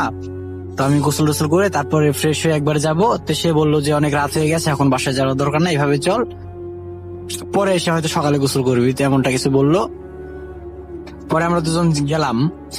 যাওয়ার পরে রাস্তায় হঠাৎ আমার প্রস্রাবের জন্য আমি প্রস্রাব করতে বসলাম রাস্তার পাশে, আর প্রস্রাব করলাম প্রায় 30 সেকেন্ডের মতন। তারপরে যখন আবার যাওয়ার জন্য আমি যখন উঠে আমার প্যান্টের চেনটা লাগিয়ে আবার যখন পিছনে ঘুরলাম, তখন দেখি রাব্বি আমার পাশে নাই। তো আমি তো অনেকটা ভয় পেয়ে গেছি, তার কারণ আমরা যেখান দিয়ে যাচ্ছিলাম আর যে রাস্তার পাশে তখন কেউ ছিল না, শুধু আমি আর রাব্বি ছিলাম। রাত আনুমানিক তখন 10টা বাজে। তারপরে আমি অনেক খুঁজলাম, আমার কাছে ফোন ছিল, তোকে আমি ফোন দিলাম। ফোন দিয়ে ফোন রিসিভ করলো। রিসিভ করার পর আমি বললাম, কি রাব্বি কই গেলি, হ্যান ত্যান শাসন তেরো নদী। তো ওই বললো যে আমি তো বাসায় আছি, কি তুই চুল কেটে বাসায় আসিস নি এখনো? তা আমি তো অবাক হয়ে গেলাম তখন যে কি ব্যাপার, ইয়ার্কি হয়তো বা ইয়ার্কি করতেছে, বন্ধুর হয়তো বন্ধুদের সাথে এমন করেই। তা আমি বললাম ইয়ার্কি করার সময় না এখন, তাড়াতাড়ি চল তো, বাসায় যেতে হবে, তো গোসল করতে হবে। তো আমাকে বললো যে রাব্বি আমাকে বললো যে তুই কি পাগল টাগল হয়ে গেছিস নাকি, যে যে চুল কাটবে, আমি তুই তো আমাকে বলে গেলি যে আমি চুল কেটে বাসায় চুল কাটতে যাচ্ছি বাজারে। তা আমি বললাম আমি বাজার থেকে তো চুল কেটে আসলাম, তুই তো আমাকে নিয়ে এলি তোর মামার বাড়ি যাওয়ার জন্য, এখন আবার কই পালাই আবার ইয়ার্কি করতেছিস। তো সে আমাকে বললো যে পাগল টাগল হয়ে গেছিস নাকি, গাঁজা মাজা খাইছিস নাকি, এমনটা কিছু বলে আমাকে মানে ইগনোর করতেছে। ওই হয়তো ভাবছে আমি আর কি করতেছি, কিন্তু আমি তো মনে করতেছে ওই আর কি করছে আমার সঙ্গে। তো আমি আর দেরি না করে তাড়াতাড়ি ওখান থেকে যেমন ব্যাগ যাচ্ছিলাম, ব্যাগ চলে আসলাম। তো আমার শরীরে যত শক্তি ছিল আমি যত জোরে সম্ভব আমি বাসায় চলে আসলাম। আসার সরাসরি বাসায় থেকে সরাসরি আমি রাব্বির বাসায় চলে গেলাম। তারপর দেখি ও বাসাতে আছে, খাবার খাচ্ছিল। তো আমি শিওর হওয়ার জন্য তোর আম্মুকে জিজ্ঞাসা করলাম যে রাব্বি তখন কইছিল, বললো যে ওই তো বাসায় ছিল, ফ্রি ফায়ার খেলতেছিল ফোনে। কি হয়েছে? তো আমি ঘটনাটা রাব্বির মাকে সবকিছু বললাম। তারপরে আমাকে আশ্বস্ত দিল যে এমনটা হতে পারে, অনেক রাত হয়েছে, এখনকার যুগ জামানা এমনিতে ভালো না, কখন কি হয় না হয়, সাবধানে থেকো তোমরা। আর অনেক রাব্বিকে অনেক বকাবকি করলো যে তুই ওর সাথে যাসনি কেন। তা আমি বললাম আমার কোনো দোষ নাই, ওই ওকে আমি বলে গেছিলাম। তো আমি আবার বাজারের সাথে দেখা হয়ে গেল, তো আবার বললো যে ও নাকি আবার মামার বাড়ি যাচ্ছে, তো আমাকে নিয়ে যাওয়ার জন্য বললো। তো আমি ওর সাথে গেলাম, যাওয়ার পরে এই ব্যাপার। তারপরে আমি ওর রাব্বির মা আমাকে বাসায় রেখে আসলো, আমি তো অনেক ভয় পেয়েছিলাম, বুঝতে পারতেছিল। তো বাসার পরে আমি বাসায় তো সবাইকে বললাম। তারপরে আম্মু গোসল আর করলাম না, গোসল করার সময় সুযোগ পাই নাই। আমি ভাতও খাইনি সেদিন রাতে, আমি ঘুমাই পড়ছি ভাবে। ঘুমানোর পর সকালে আমার প্রায় 2 দিন শরীরে অনেকটা জ্বর ছিল। তারপরে যাই হোক সেরে গেছে। তারপর থেকে 3 বছর হলো আর কোনো ঘটনা ঘটেনি।